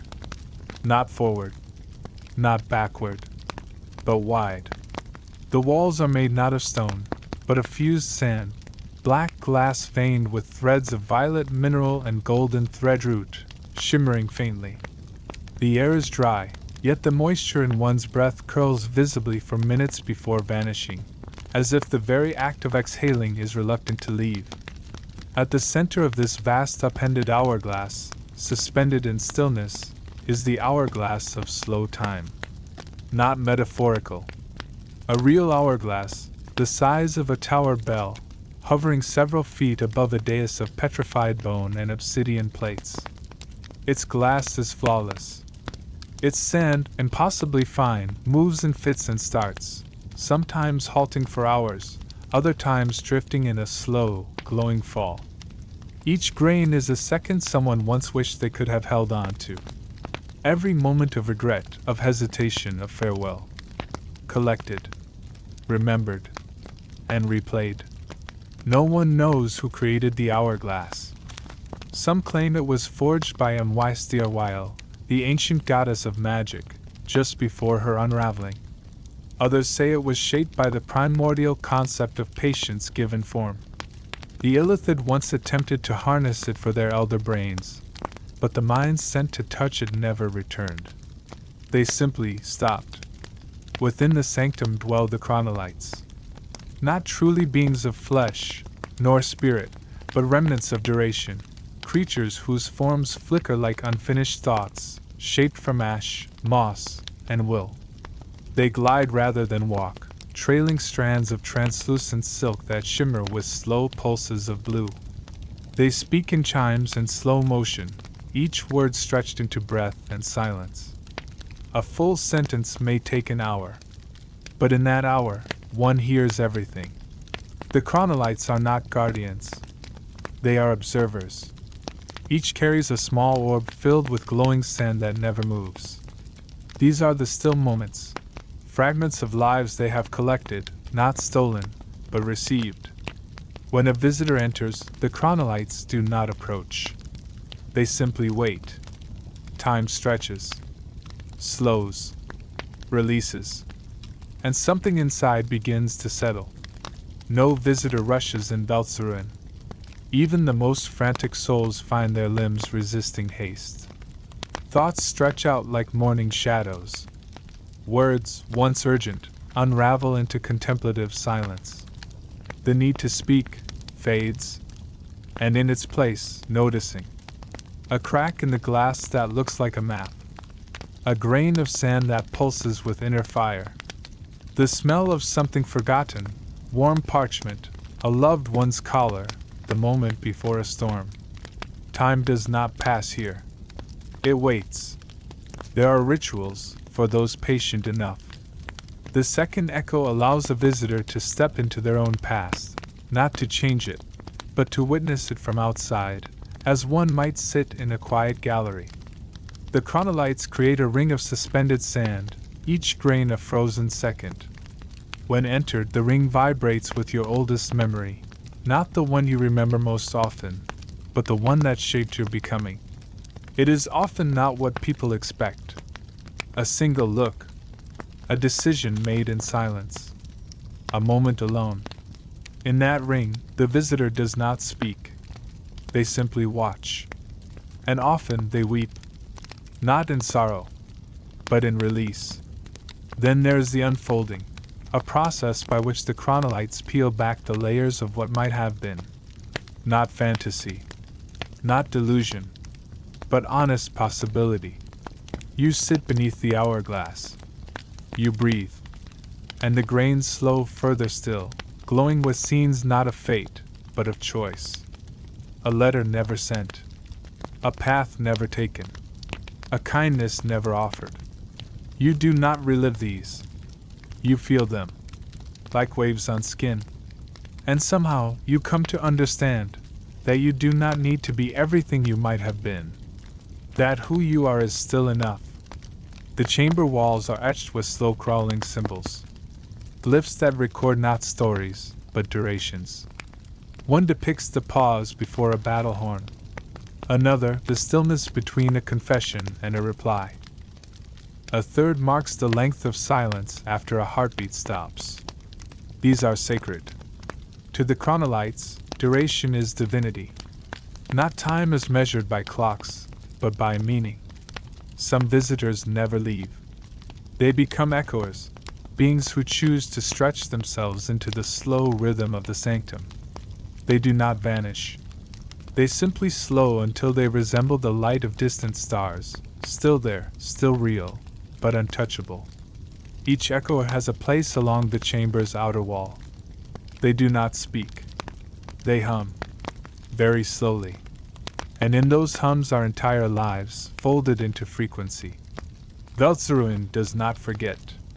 The hourglass is never emptied. And for those who give themselves to the slow rhythm of stone, silence, and sand, there is something more lasting than legacy. There is rest. Not from labor, but from urgency. There is a final rite, never offered, only requested, called the stillness offering. A visitor who has found peace may offer 1 second of perfect awareness, a moment so full, so quietly complete, that it no longer needs to be remembered. The chronolites take it gently, and place it into the hourglass, where it will fall, forever. There are places in the Underdark that burn and bleed, that echo with the clash of ambition and survival.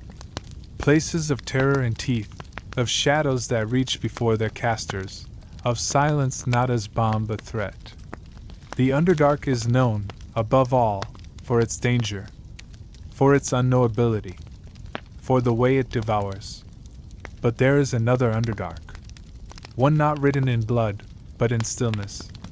One mapped not by tunnels or threat, but by moments, by glow, by the soft pulse of things left unspoken, unfelt, unloved, drawn down into the depths and allowed, finally, to rest. This Underdark does not seek to be found. It opens slowly, like a dream, and to walk its gentler halls, to pass beneath the bioluminescent hush of lantern beetles, the rippling lichen fields, the harmonic resonance of silent crystal song, is to feel something stir within the self. Something long buried. Something simple. That the deepest part of the world does not rage, but remembers. It remembers the child who feared the dark and slept with one eye open. It remembers the warrior who took no pleasure in her victory, only in the quiet after. It remembers the healer who failed once, and never forgave himself. It remembers the quiet, the pause, the breath. And it holds it. Gently. As you have walked through gardens of sporelight and caverns of crystal memory, you have heard not stories, but echoes. You have not learned, but unlearned the pace, the demand, the tension of the surface world. You have stepped softly through a realm that values not gold or power, but presence. And now, perhaps, you feel it too. That quiet gravity pulling not down, but inward. The gentle certainty that somewhere, beneath all the noise and name, you are known. Not for what you have done, not for what you have failed to do, but simply because you are. The dream roots will hold your breath. The crystal chorus will echo your color. The moss will remember your warmth. The sporelight will glow slightly brighter, in rhythm with your step. And the earth, vast and slow and old, will whisper you into itself, a story not shouted, but hummed. So rest, traveler. Rest in the hush between stars and stone. Let go of the clock, the list, the weight. For here, beneath the world, you are not forgotten. You are a shimmer in the lichen, a note in the chorus, a reflection in the water, a color in the crystal, a second in the hourglass, a name the stone remembers. And as the glow fades, not away, but within, the caverns behind you remain, ever breathing, ever waiting, for the next dreamer, the next breath, the next belonging. Let yourself drift now. You are home. You are safe. And you are held. There are places in the Underdark that do not simply forget time, they digest it. They take what is offered by the living and the dead alike and turn it into something not new, not old, but other. In these places, decay is not failure. It is transition. It is the root note in a hymn no longer sung by the surface world, a song made of endings that are also beginnings, whispered slowly into the threads of the world. One such place lies in the deep dark beneath the sunless expanse, past the granite-throated tunnels where air moves like molasses and the walls hum with the breath of sleeping stone. Its name is Thalzolmer. Not a fortress, nor a city, but a necropolis built not for kings or gods, but for everything. It is known in few tongues and mapped by no hands, yet it has always been there, waiting. Formed of chambers hollowed over eons, each room layered with stone tiles and carpeted in fine, tangled webs of mycelial growth, the catacombs stretch outward like a fungal root system, touching nothing, reaching everywhere. Here, rot is revered, and those who dwell among the catacombs do not fight death. They tend to it. They are known only as the rot choir. Not a choir in the musical sense, though they do hum, but a gathering of stewards, of mourners, of custodians, not of corpses, but of transition. Each is clad in robes of soft lichen thread, embroidered with spores and dust. Their faces are veiled with fine, breathable mesh, and their steps are muffled by thick mats of growth that cover every inch of the floor. They speak rarely. When they do, it is not to inform, but to remember. Each chamber in Thalzolmer is unique. Some are filled with skeletal trees whose bark has long since merged with fungal bark. Others are simple and low, holding only a single slab and a pillow of moss. The rot choir remembers who each space belonged to. Not in title, not in history, in feeling. That one, a member might murmur in a voice like compost and breath, was kind to insects. This one dreamt of snow but never saw it. She died full of unfinished poems.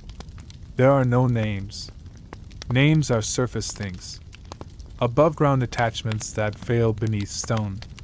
Here, identity is expressed through decomposition, not metaphorical, but literal. The way the body feeds the network. The way a limb, returning to spore and dust, sends a shiver of story into the mycelial weave. Thalzolmer is not dead. It is very much alive. The walls breathe, not in metaphor, but in rhythm. Spores drift lazily from ceiling fans shaped like parasitic fruit. Glowcaps pulse in soft cadence with the heartbeat of visitors. And underfoot, the deep-rooted mother vein, the vast mycelial core that threads through the entire necropolis, sings. The song is not heard through ears. It is felt. A low vibration, a tingling in the soles of the feet and the base of the spine, an ache behind the eyes that is not pain but presence. It hums not with grief, but with continuance. In Thalzolmer, nothing is wasted. A tunic left behind by a grieving pilgrim sprouts coral-colored mushrooms along its hem. A sword once wielded in vengeance lies softened in a corner, its handle overtaken by velvet moss, its blade feeding a cluster of pale shelf fungus. The rot choir encourages this. They guide visitors to release, not to cast away, but to place. To surrender items, memories, fears, and even identities into the rot, where they may feed something greater. There is a ritual known as the laying down. It is not a burial, but a choice. Visitors are led to shallow hollows carved from the root vein itself. They lie down upon the woven moss beds. They breathe. The mycelium creeps up their arms, their legs, their chest, not consuming, but holding. Rocking them, almost. Rocking them like soil rocks a seed. Some stay a few hours. Some stay days. Some never leave. The rot choir does not weep for those who choose to remain. They sit nearby and hum, a deep, throatless tone that vibrates in the ribs of the listener.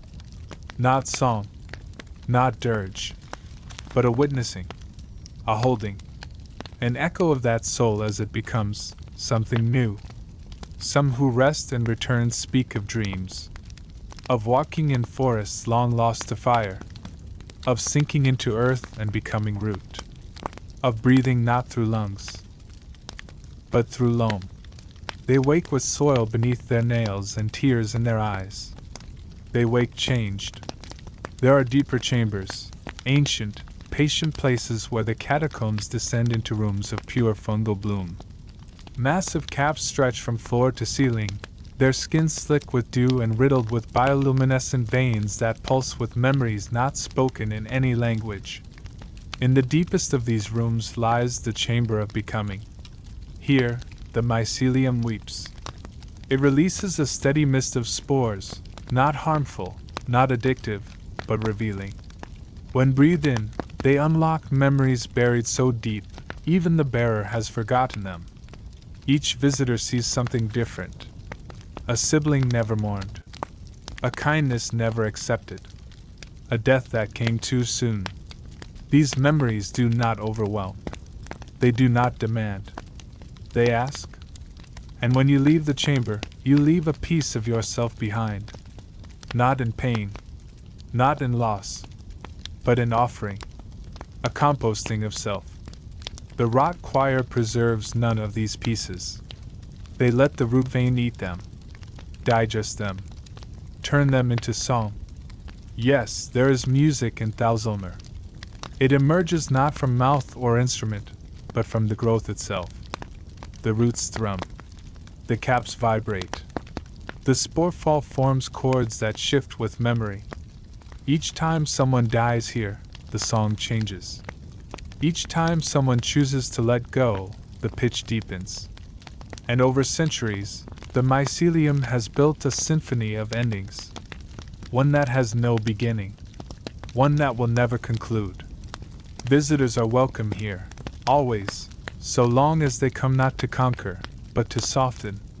The catacombs are not a destination. They are a threshold. A gate that leads not outward, but inward, into self and soil.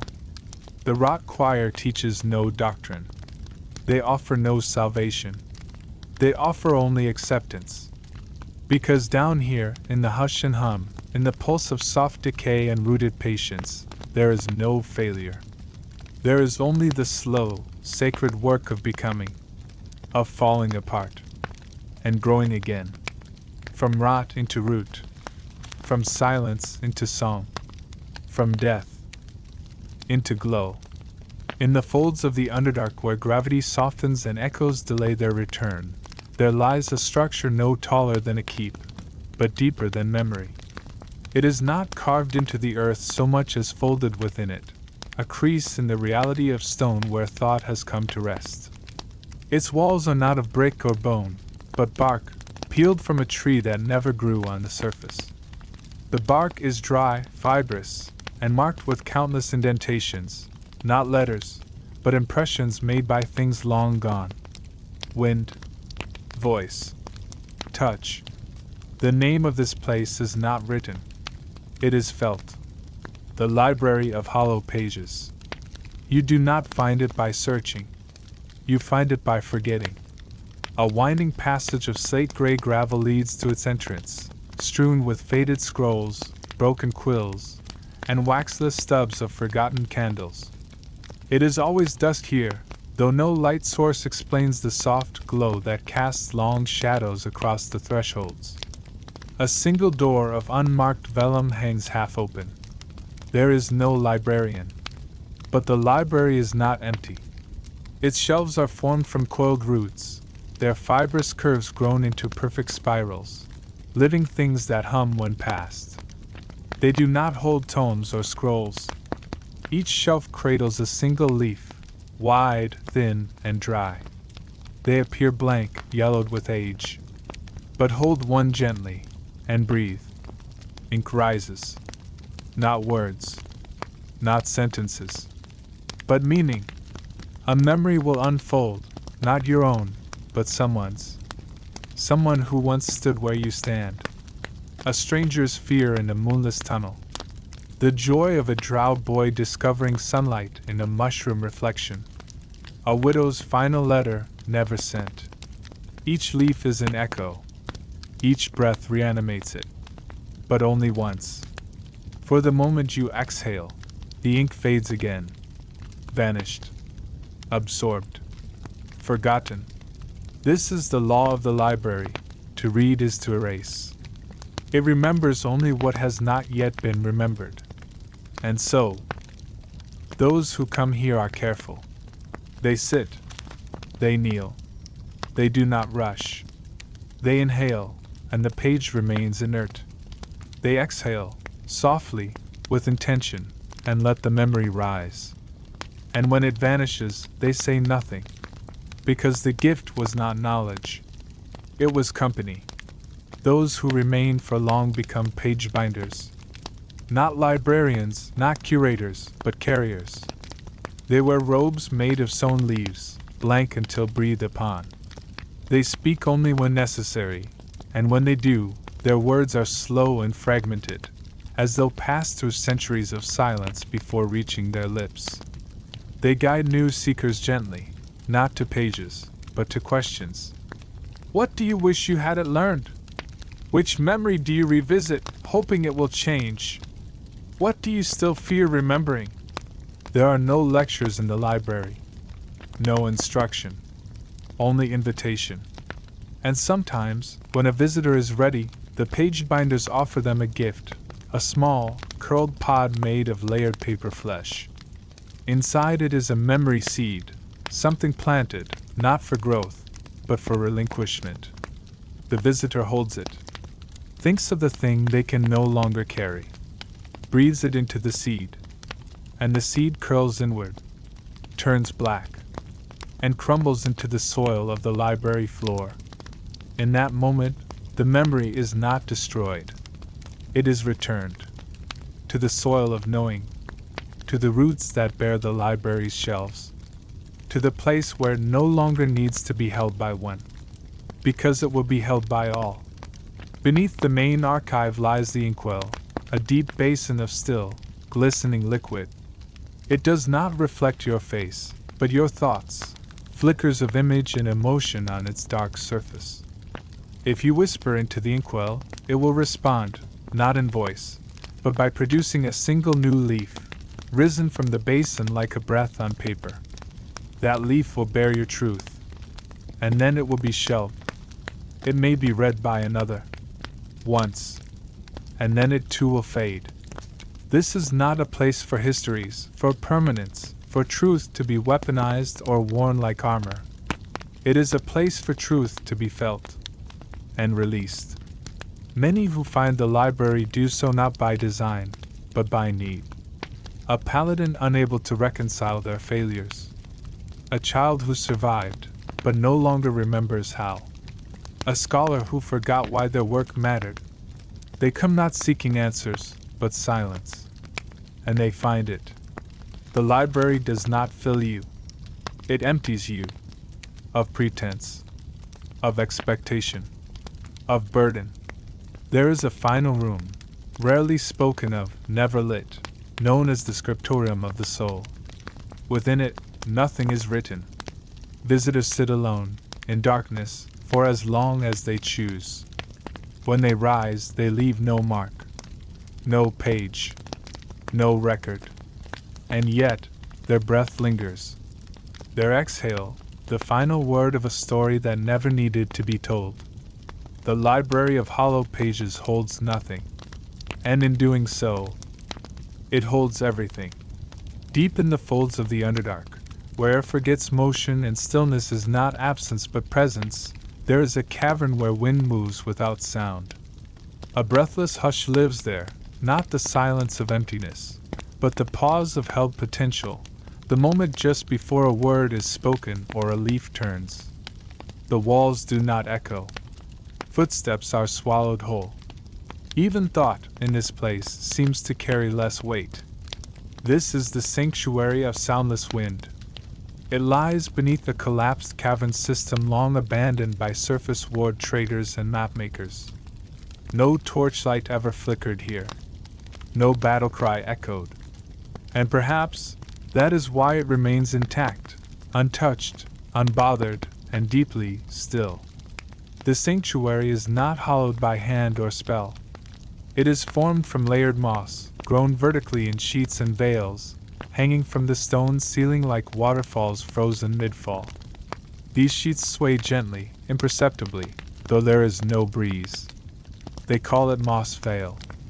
Each veil is a wall unto itself, soft, translucent, and alive with bioluminescence. As travelers pass through, their motion leaves a trail in the moss, like fingers traced across velvet. The trail glows briefly, then fades. The moss does not resist. It accepts. Records. Releases. This is the way of the conclave. The Mossvale Conclave is not a council or sect. It is a dwelling, not of beings, but of states.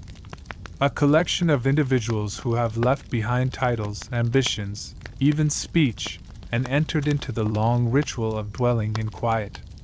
They do not use names. Each member wears a veil of moss cloth over their face, woven from the very walls around them. Their bodies are wrapped in layers of living lichen and root thread, which grow and molt over time, adapting to the rhythm of breath and silence. They communicate by motion. A touch upon the moss. A pause at a crossing. The arc of a hand through veiled air. This language, called swaying thought, has no lexicon. It is understood not by knowledge, but by attunement. To live in the conclave is to give up the need to be understood through explanation. It is to offer the world your presence, and let the world speak in return.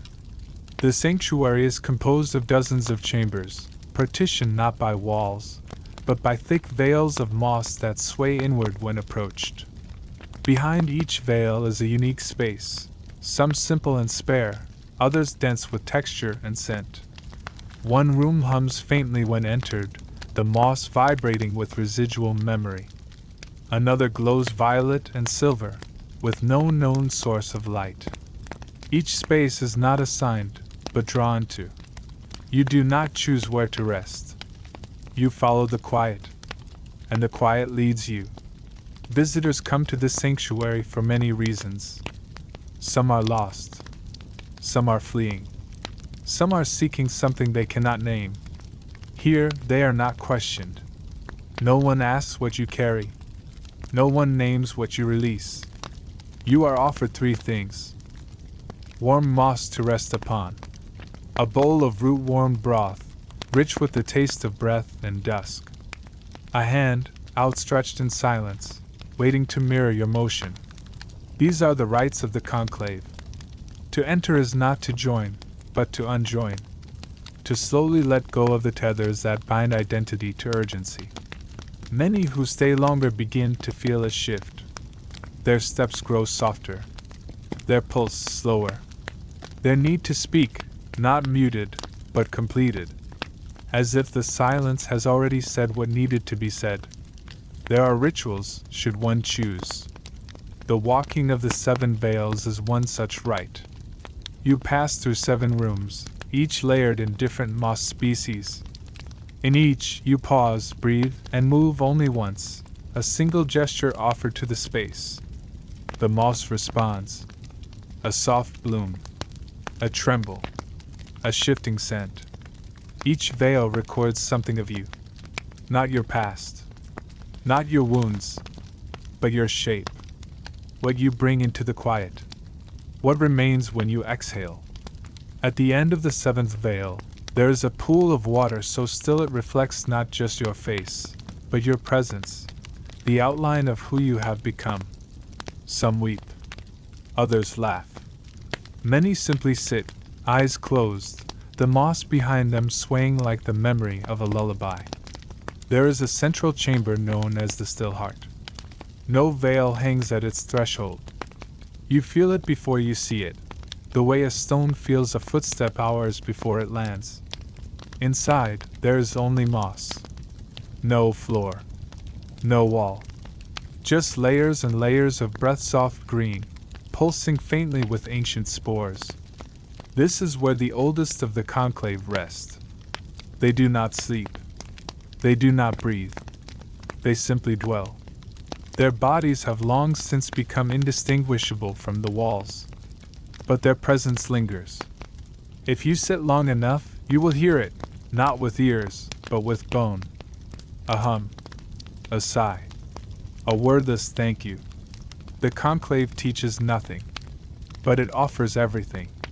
A place to unburden. A space to dissolve. A moment that does not pass, it holds.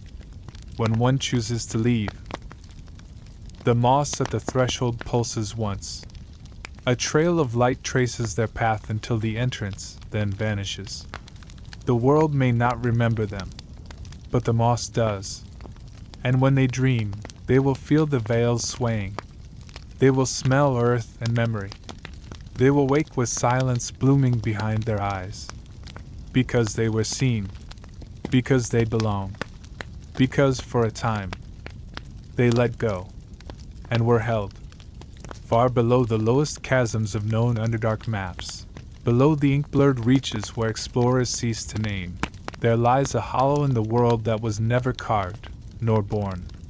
It simply waited.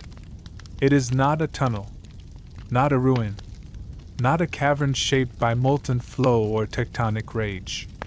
It is a womb, round, breathing, alive. They call it the echo womb of Drumlith. A single, spherical chamber nestled within layers of dense stone and mineral, shielded from all directional pressure. To reach it is to pass through corridors not of stone, but of quiet, long winding paths where sound itself begins to tremble, and then to flee. Where your footsteps fade before you hear them. Where breath takes form not as whisper, but wait. And when at last the chamber opens before you, it opens inward. A perfect sphere of blackstone, polished not by tool but by tension, it shimmers faintly with veins of purple gold ore. These veins trace wild spirals across the walls, not symmetrical, but somehow deliberate, like the memory of a language before language was born. There is no floor. Not in the conventional sense. The chamber contains a mist, thick, cool, and laden with slow-rolling luminescence. It gathers beneath the soles of your feet like a suggestion. It holds you. You can lie upon it. Sit. Float. You may try to fall, but you won't. The chamber denies falling. It denies the very concept of it. And from all around, from the walls, from the mist, from within you, comes the echo. Not your echo. The echo. The first thing you said aloud that was never heard. The first word you thought and never spoke. The thought you couldn't name, that lingered anyway. The echo womb is filled with such echoes, suspended, cradled, endlessly refracting across stone and breath. But they do not overwhelm. They do not rise in chorus. They come gently, one at a time, as if the womb itself is learning you. And in the center of the chamber dwell the children of unspoken thought. They are not children in form. Their bodies vary, gnome-sized and drow-limbed, or tall and waif-like, eyes too wide, shoulders too narrow. Their skin is translucent. Their hair made of thread-like tendrils, shimmering faintly like spider silk dipped in moonlight. But it is their presence that marks them. You do not hear them arrive. You simply know they are there. They do not speak. They do not sign. They do not hum. They listen. Completely. When a child of unspoken thought sits beside you, you may begin to feel your own breath slow. Not by force, but by mirroring. They breathe with you. Blink with you. Tilt their head as you do, matching rhythm for rhythm, not to mimic, but to honor. Their silence is not emptiness. It is invitation. And when you are ready, not to speak, but to feel, the chamber responds. Your thought, still unvoiced, begins to gather in the mist. It forms a ripple, a shape, a presence. And the stone pulses once, gently, as if to say, yes, I heard you. The children then guide you, not with hands, but with focus. They move slowly, leading you through the chamber, to regions where the echoes shift tone. Here, you may lie in fields of echo fog and feel yourself begin to release. Not words, not emotions, but that ancient pressure behind the eyes. The ache of all you never said? Each chamber of the womb is layered, hidden like layers of thought behind a closed mouth. As you go deeper, if the children allow it, the echoes change. They become older, less personal, more universal. You hear not what you said, but what others meant to. The apology never voiced. The promise broken in fear. The love whispered only in dreams. These echoes do not burden. They brush your skin like candle smoke. You begin to understand, in ways language could never contain, that no thought is ever truly alone. That somewhere, in the spiral of stone and breath and time, everything tries to be heard. And here, everything is. There is no memory of creation in the echo womb. No God claims it. No spell defines it. The children say it has always been. That it was the first silence. The one before all other things. And it waits not for sound, but for surrender. If you wish, you may offer a thought. The process is called the breathing in. You lie still. You think the thing you've held longest. You breathe in, and let it live in the chamber. It will not leave you, but it will no longer be only yours. It becomes part of the womb. A new echo. A new breath forever circling. Some visitors stay a single cycle of sleep. Others remain. Not trapped. Not bound. But home. They become children, slowly. Their skin shifts. Their silence deepens. Their presence settles like mist that has found its cave. They no longer need to be heard, because they are woven into hearing itself. There is a final ritual called the falling thought. Those who choose it leave no trace. They enter the deepest center of the womb.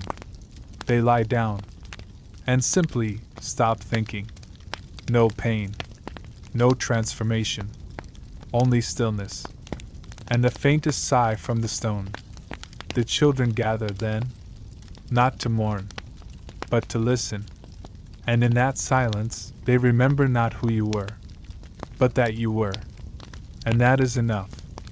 That is everything. Here in the womb where thoughts go when they're too quiet for words, you are never unheard. You are never too late. You are always welcome, because the womb has always been here, waiting, breathing, listening. There are places in the Underdark where light has never existed, where plants have never known the sun, and yet they reach. They do not grow toward heat or brightness. They grow toward memory, toward silence, toward the places where thought becomes still enough to act as soil. And in one such place, far below the crust of the world, deeper than the deep wastes and far from the places where breath is loud and language still holds shape, there lies the verdant abyss of Loreth Mail. It is not an abyss in the traditional sense. It is not a chasm. It is a well, a vertical, spiraling column of life in the midst of stone and sleep. An impossible garden that grows downward, layer upon layer of green and gold and obsidian leaf, spiraling like a helix into the heart of the earth. The verdant abyss is alive. It does not speak, but it listens in color. And in the center of it all, reaching not upward but inward, is the root that dreams of sky. It is not a tree. It is not a plant. It is something older than either. Something that has grown for so long, it no longer remembers its seed. Its bark is smooth as riverstone, and its branches, if they can be called that, weave like strands of hair through the walls of the spiral, connecting the levels of Loreth Mail not with force, but with intimacy. The root does not drink water. It drinks memory. Each visitor who enters the abyss leaves behind not a footprint, but a feeling. Their joy, their weariness, their confusion, it all becomes part of the root's growth. New tendrils sprout in response to sorrow. Blossoms bloom in sympathy with love. When someone dreams near the bark, the tree glows faintly green, not bright, not demanding, but grateful. The walls of the abyss are covered in mosses that shift color with each step. Deep purples, pale ochres, radiant blues.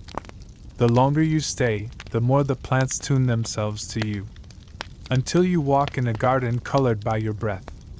And the air, thick with pollen and ancient soil, welcomes you. The caretakers of Loreth Mail are the vine dwellers. Not druids, not priests, but tenders of feeling. They wear robes made from woven lichen, dusted with root powder and glowing spore dust. Their eyes are hidden by masks shaped from seed pods and translucent petals. Their hands are bare, always bare, because the root can only be touched with skin that remembers love. They speak rarely, but when they do, they speak not in commands, but in gardening terms. You are heavy with shadow. Let us prune what no longer flowers. Your grief has rooted too deep. Let us soften the soil. This seed you carry has not yet chosen to grow. Their speech is never metaphor. To them, emotion is growth. Time is compost. And memory, unspoken, is the richest mulch. There are tears within the abyss.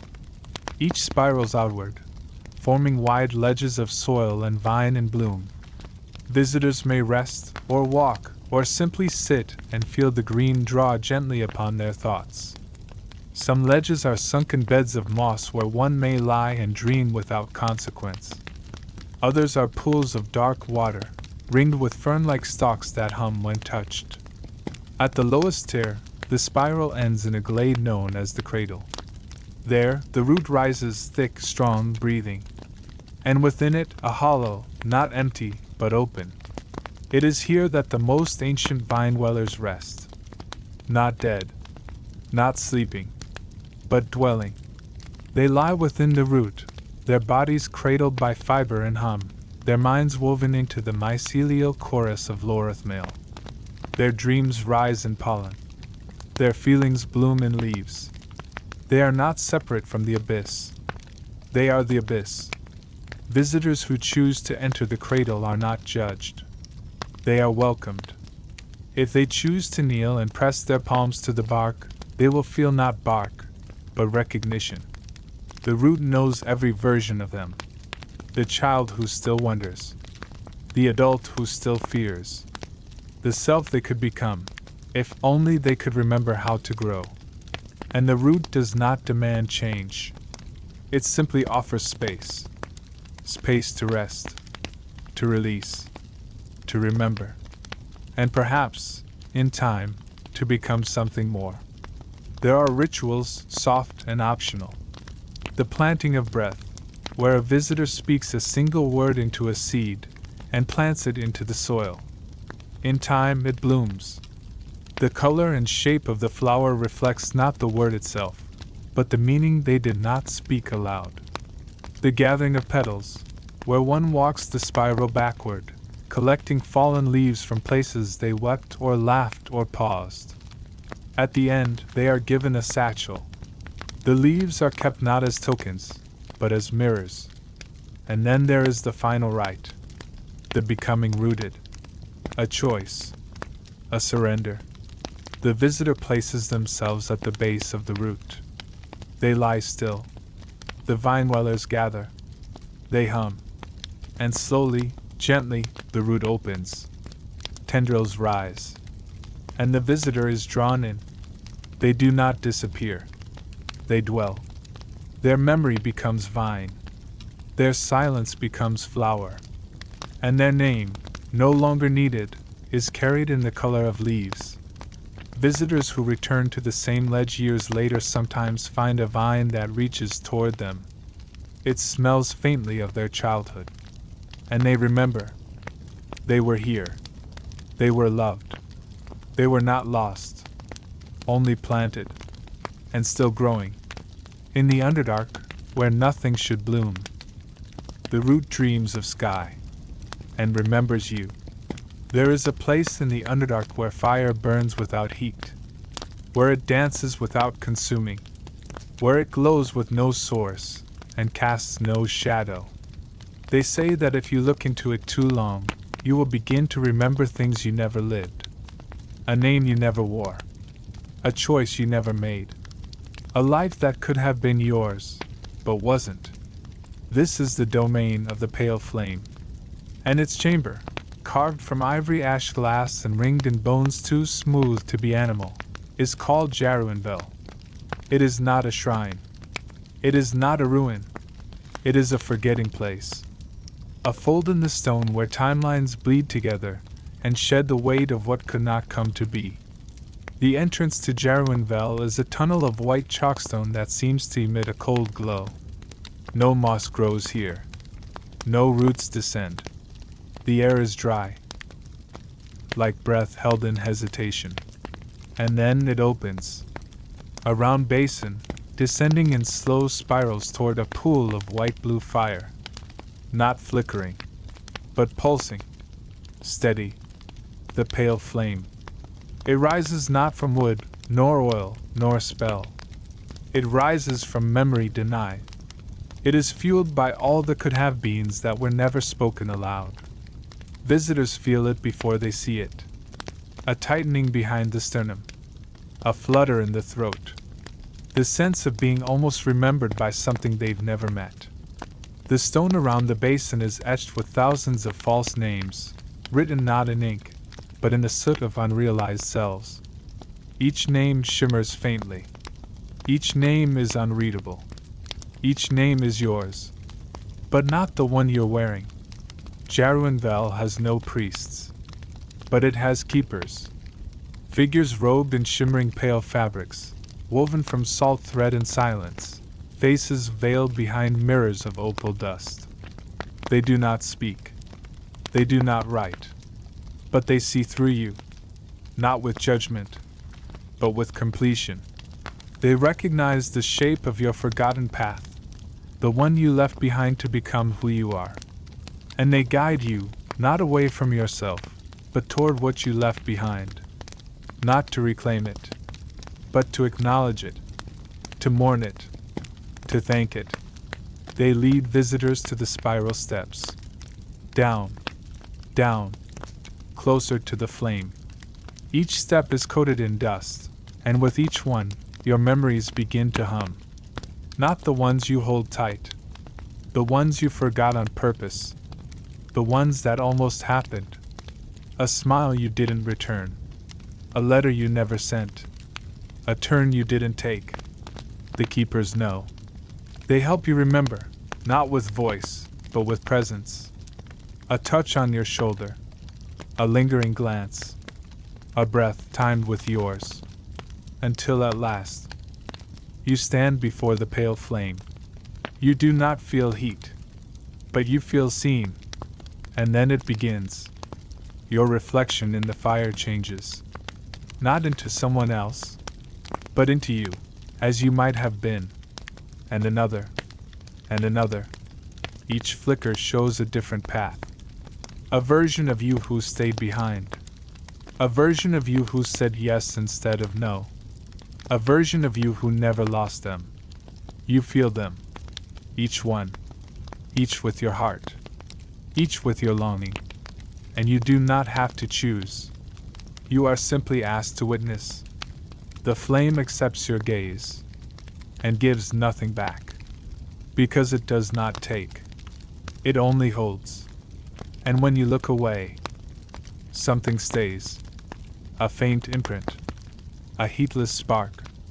A flicker behind the eyes when you blink. That's you? Not your future. Not your past. But your possibilities. Honored. If you wish, you may perform the ember rite. You will be offered a strand of your own hair, woven by the keepers into a soft white thread. You will drop it into the pale flame. It will not burn. It will vanish. And with it, one path will be freed. Not erased. But no longer held. You will forget something. But only so you can make space for what's really yours. And the keepers will nod. Once. And let you go. 8-pointed star, the final glow. There is a pool near the outer edge of the basin. It is shallow. It glows pale lavender. It reflects not light, but intention. If you stare long enough, it shows you something strange. Your face, as it might be remembered by someone you've never met. A stranger. In a future you'll never reach. And they smile. Because in every timeline, in every almost version of you, there was something that mattered. Something that shone. And even if it never became real, it was enough to light the pale flame. So leave, when you're ready. Don't rush. Don't name it. Just step away. And know this. You are more than the path you took.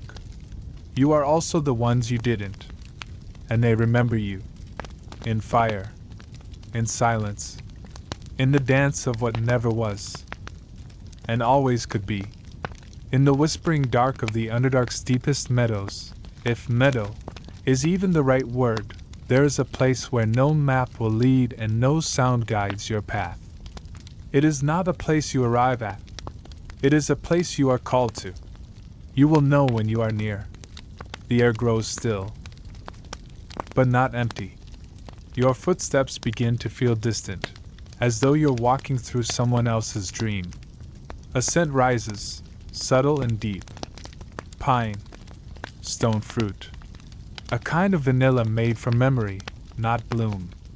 And then, around a bend in stone where the rock begins to smooth like time-worn bone, the light begins. Soft. Golden. Fluttering. You have reached the lantern orchard of Veluthra.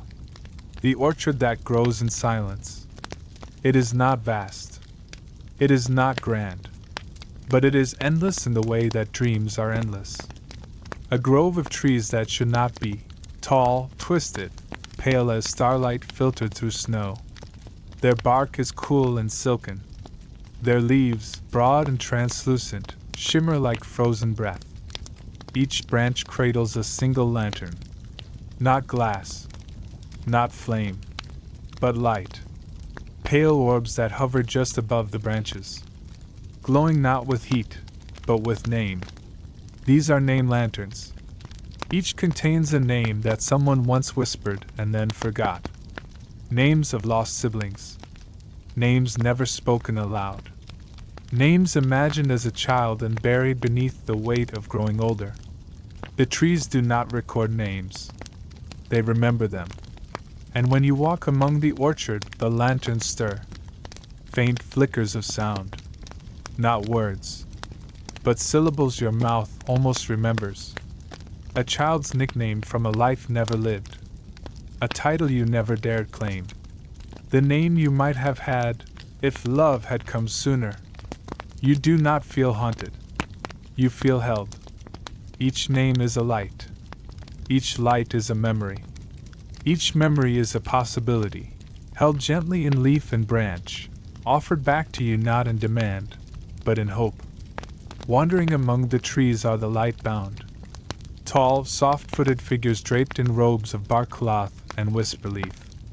Their faces are masked in wood that glows faintly around the eyes. They do not speak, but they hum. Their voices are low and chorded, not melody, resonance. Each keeper hums in harmony with the tree. When they pass a lantern, it brightens, just a little, as if saying thank you. The light-bound do not guide. They accompany. If you stop to weep, they wait. If you kneel, they kneel with you. If you wish to rest, they bring moss, sweet tea steeped in glowing root. It tastes like the word home, but only as a feeling. Each lantern flickers with a different tone. Some are white-blue, gentle and cool, names never spoken aloud.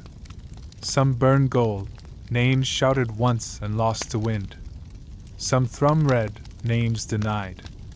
And some are green, names still waiting. If you hold your hand near a lantern, it will drift closer.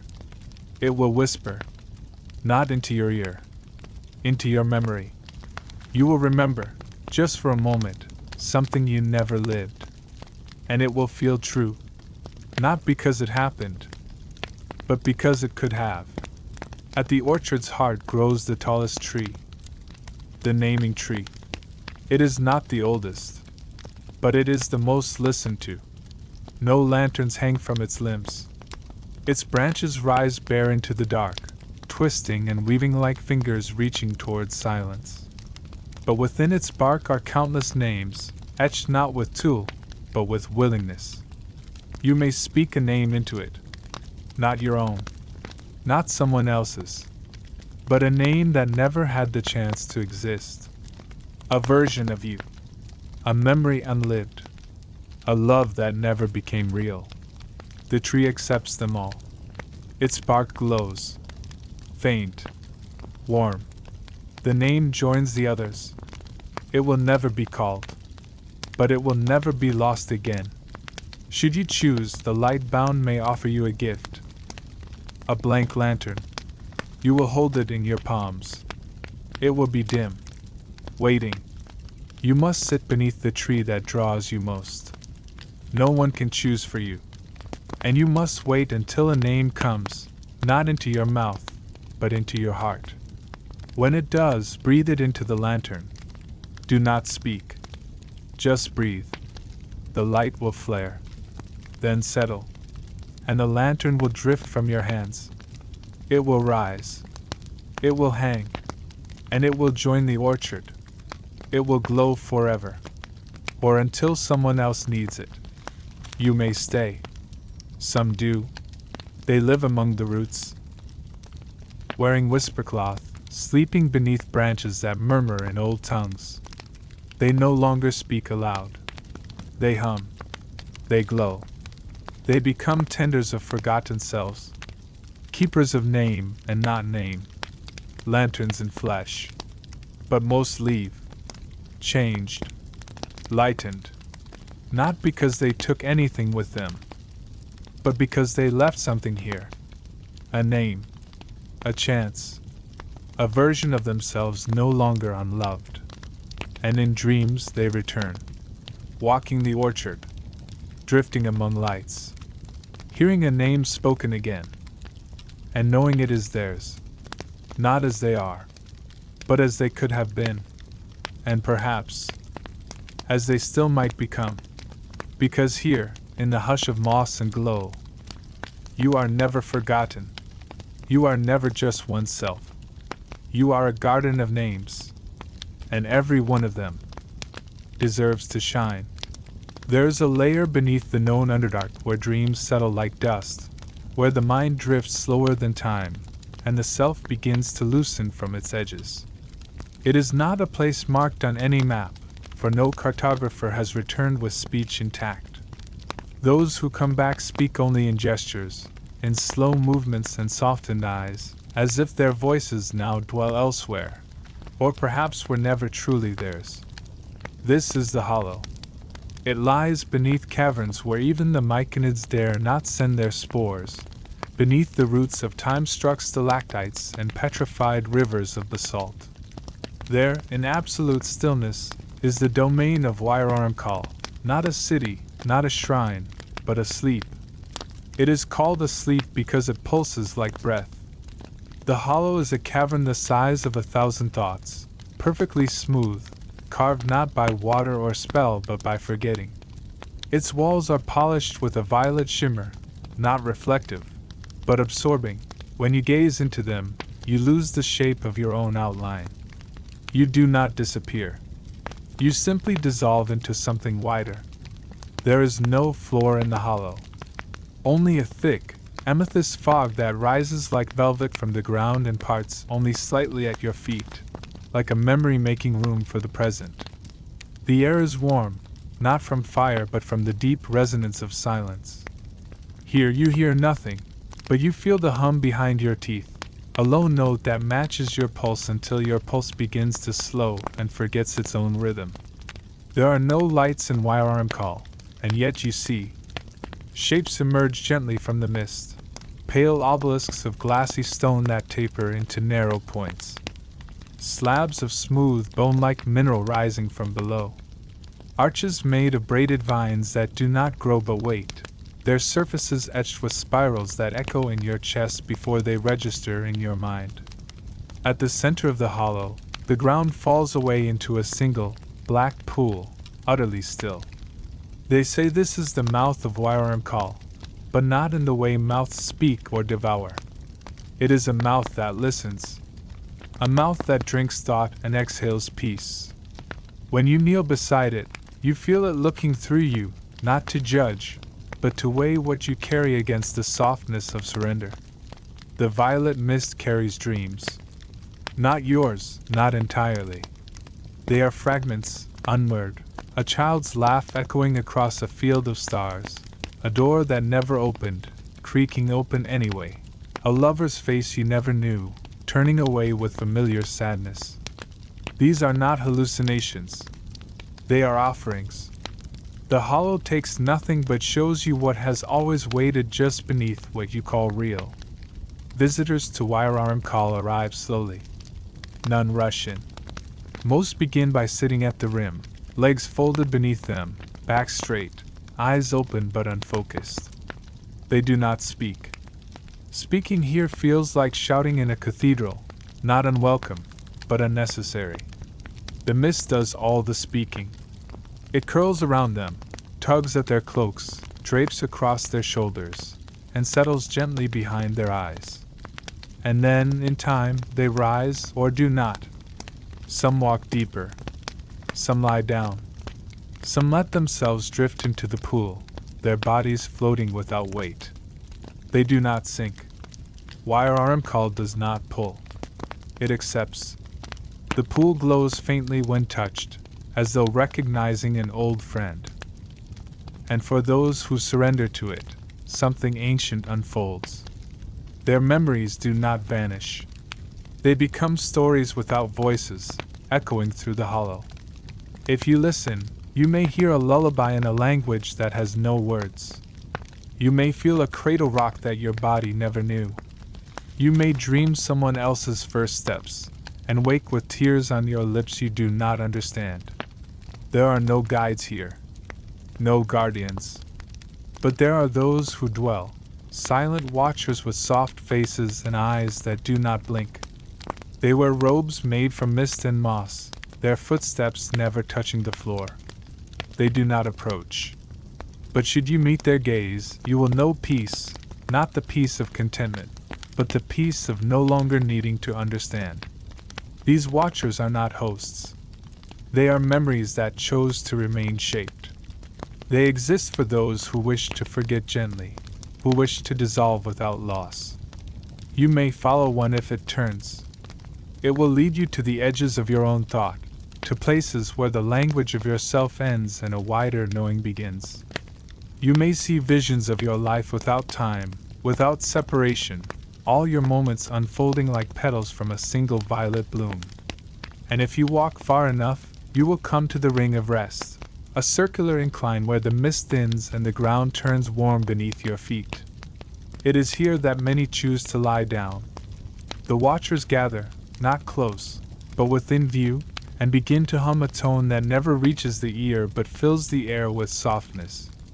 In this place, names are unmade, not forgotten, but placed carefully in the folds of the mist, like letters never sent, now kept forever.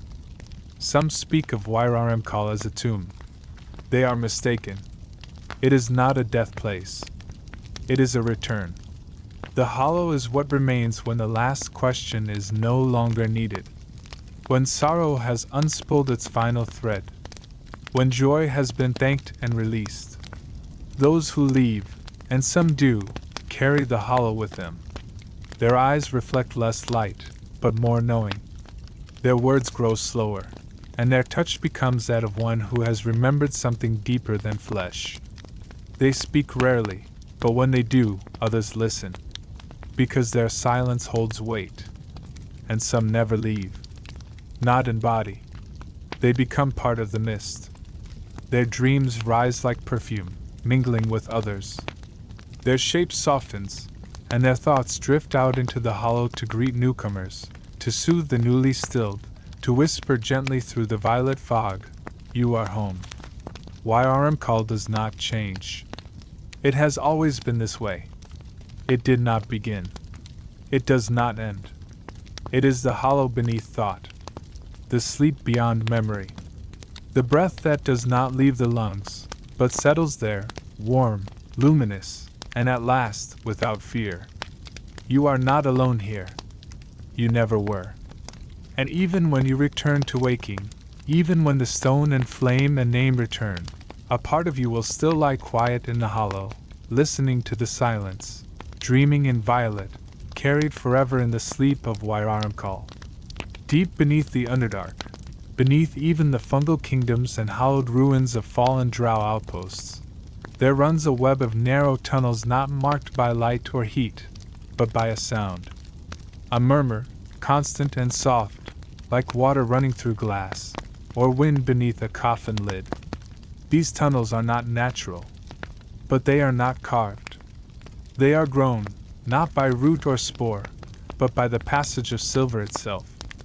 This is the Karuthan, the network of shimmering veins that threads through the earth like a quiet circulatory system, glimmering faintly in places where no light exists.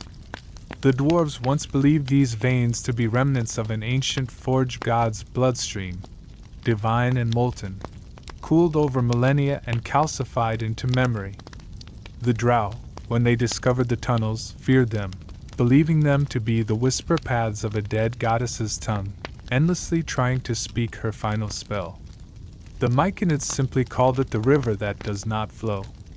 But the truth is stranger still. The Karuthan is alive. Not in the way beasts breathe or trees bloom. It is alive in the way thought is alive, endlessly becoming. Never quite present, yet always aware. It does not think in words. It does not hunger. It remembers. Not events, not dates, but vibrations, feelings, promises, songs never sung, footsteps that lingered too long in indecision. The veins remember you by how your soles press the stone, by how your heart beats when you're silent, by the temperature of your regret. And it hums in reply. The hum is faint at first. You might think it's your own blood rushing, but as you move deeper into the network, it grows. Not louder, but closer. The silver in the walls begins to shimmer with each breath. Lines appear, fine as spider silk, snaking across the rock, pulsing with pale light. Sometimes they form patterns, runes never written, faces never born, doors that do not open. And then the whispers begin. Not voices, not language, but the shape of memory, pressing against your thoughts like wind behind fogged glass. A lullaby from a dream you never had. The warmth of a hand you never held. The tremble of a name you never spoke. The tunnels narrow as you descend. Your steps echo back as if someone else walks just behind. Not watching, but mirroring. You reach a chamber, oval and perfectly smooth. In the center, a pool, not of water, but quicksilver, thick and perfectly still. It reflects nothing, not even you. This is the heartwell of Caruthan, the deepest point of the network, the place where all murmurs come to rest. If you sit beside the pool, the stone beneath you begins to warm. Not with heat, with memory. You begin to feel things that were never yours. Not hallucinations. Not lies. Memories that could have found you, had the wind blown a different way. Had a mother not turned left. Had a stranger said yes. Had the storm waited 1 minute longer. You see them. You feel them. And you let them pass. This is the ritual of Caruthan. It is not a test. It is not a blessing. It is a release. The longer you sit, the clearer the silver becomes.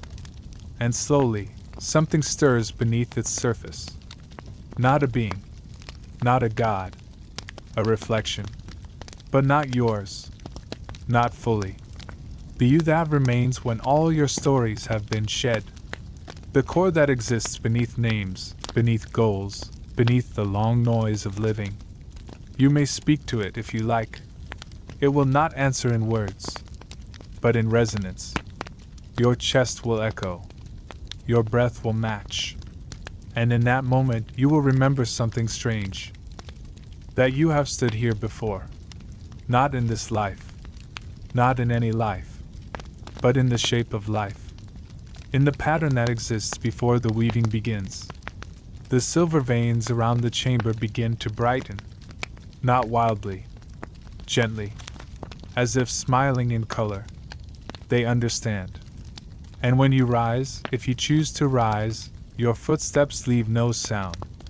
The stone accepts you now. You are no longer visitor. You are echo. Some who find the heartwell stay. They lie down beside the pool and close their eyes. They do not sleep. They do not die. They simply hum. And their hum joins the silver. It travels the veins, winding through the Underdark, whispering calm into the roots of caverns, through the bones of sleeping beasts, through the walls of long-dead cities. You might hear it someday far from here. As you walk a dark tunnel alone. A tremble in the stone beneath your feet. A warmth in the silence. A murmur, like someone remembering your name. And you will know. You are part of the silver now. And the silver remembers you. Even when you forget yourself. Far below the reaches of dwarven mines and drow citadels, beneath even the ghost-laced waters of the drowned chasms, lies a stratum of rock older than time's breath. Not older in age alone, but older in presence. A sediment not made of earth, nor ash, nor broken shell, but of song. Songs pressed into stone, layer by layer. This is the domain of Dresseleth, the fossil choir. You do not find it by seeking. You are led there. By echoes. By a rhythm beneath thought. by a tone that resonates in the bone before the ear. The path to Dresseleth is narrow, always descending, shaped like a spiraled shell. Its walls hum with a low vibrato, constant and soft, like a cathedral made of sleeping breath. You begin to hear fragments. A rising chord. A falling sigh. The memory of a harmony that lingers just at the edge of being known. You cannot hum it. Not yet. It is still becoming. Or perhaps it is waiting for you to remember it. When the spiral ends, the world opens. A vast chamber, not built, but sung into shape. The walls are not carved. They are formed from layered fossils, not of creatures, but of melodies. Striations of ancient harmony curve through the stone like veins. Each line a song. Each song a people. Each people a sorrow, or a joy, or a vow. They are not recorded. They are fossilized. The floor is a wide bowl, lined with stones shaped like kneeling forms. Not statues. Not golems. But echoes, hardened into place. If you touch one, you feel it. A single note, soft and low. It does not sound. It settles. Into you. Each form was once a singer. Not a bard. Not a choir in robes. But a being who gave a single pure sound to the cavern. And in doing so, became part of it. They did not die. They did not vanish. They were remembered in stone. This is the way of holding tone. A devotion. A surrender. A final harmony between the self and the world. There are guardians. The oroliths. Tall, robed figures with faces hidden behind veils of soundwave thread. They do not walk. They resonate. Their bodies shimmer slightly, not with light, but with the tremble of harmonic tension. They speak in overtones, a single voice producing many layers, like a memory made of chords. When they speak to you, the words do not form in the ear. They emerge in the chest, in the spine, in the place where you once wept and forgot why. You do not understand their language, but you remember it, as if it once formed the shape of your name, spoken long before your first breath. The oroliths guide you, gently, to the center of the bowl, to the core note. It is not an object. It is not a shrine. It is a vibration, held still in space, visible only in the way dust hovers when the air forgets to move. You are invited to sit, to breathe, to listen, and slowly, the stone around you begins to sing. Not loud, not even fully audible, but deep, old, layered. You hear the sorrow of a dying city, whose final prayer was sung into ash. You hear the joy of a creature, whose only child emerged from dark stone and laughed. You hear the oath of 1,000 beings, singing not of war or triumph, but of quiet continuation. You begin to hear yourself, not your thoughts, not your fears, but your tone, your own note, buried beneath decades of noise. It rises, matches, blends, and for a moment you feel your body shift. Not change, but align, as though you were always meant to be this tone. And all your pain was just dissonance finally resolving. The oroliths do not speak again, but they move closer. They raise their hands, and you are given a choice: to offer your note, to be sung into the stone. You do not lose yourself. You do not fade. You are remembered, perfectly, forever. Not as a statue, not as a name, but as a sound that shaped the world around it. Some choose to stay. They sit. They hum. Their bodies grow still. Their skin begins to harden, not with death, but with presence. And slowly, they become another shape in the bowl. Another voice, fossilized into harmony. Others rise. Changed. They carry the note with them. They speak less. But when they do, the air listens. The walls lean closer. The wind changes pitch to match them. They are now part of the choir. And the choir never forgets. Above, in the tunnels of surface life, no one speaks of Dresseleth. Its name is not known in scroll or map. But sometimes, when a child hums alone in a forgotten place, when a mourner sings to no one, and the stone seems to tremble in reply, when a lullaby echoes in an empty room, you may hear it, the tone, the note that shaped you before you were born, and you will know you were never alone. Your song was never lost. And when the time comes to be still, the choir will remember you. Somewhere in the lowest folds of the Underdark, far beneath the echoing sanctuaries and the silent cities, beyond the fungal groves that breathe in stillness and the mineral pools that shimmer with ancestral thought, there is a place with no name.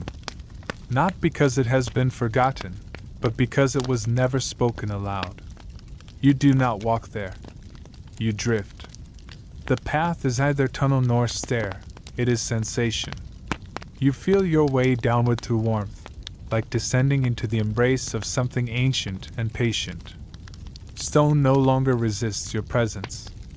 Air no longer speaks in drafts. The world has grown soft around you, like cloth folded around a child. And still, you go deeper. And there, in the deepest dark, not black, but endless velvet, there is a glow. A lantern. But not like the others. It does not hang. It does not burn. It floats, motionless, above a patch of earth that has never known a footprint. This is the last lantern. It waits not to be lit, but to be noticed. It glows with all the memories that have never been seen. Not the great ones, not victories or loves or losses, but the quiet ones. A breath taken before regret.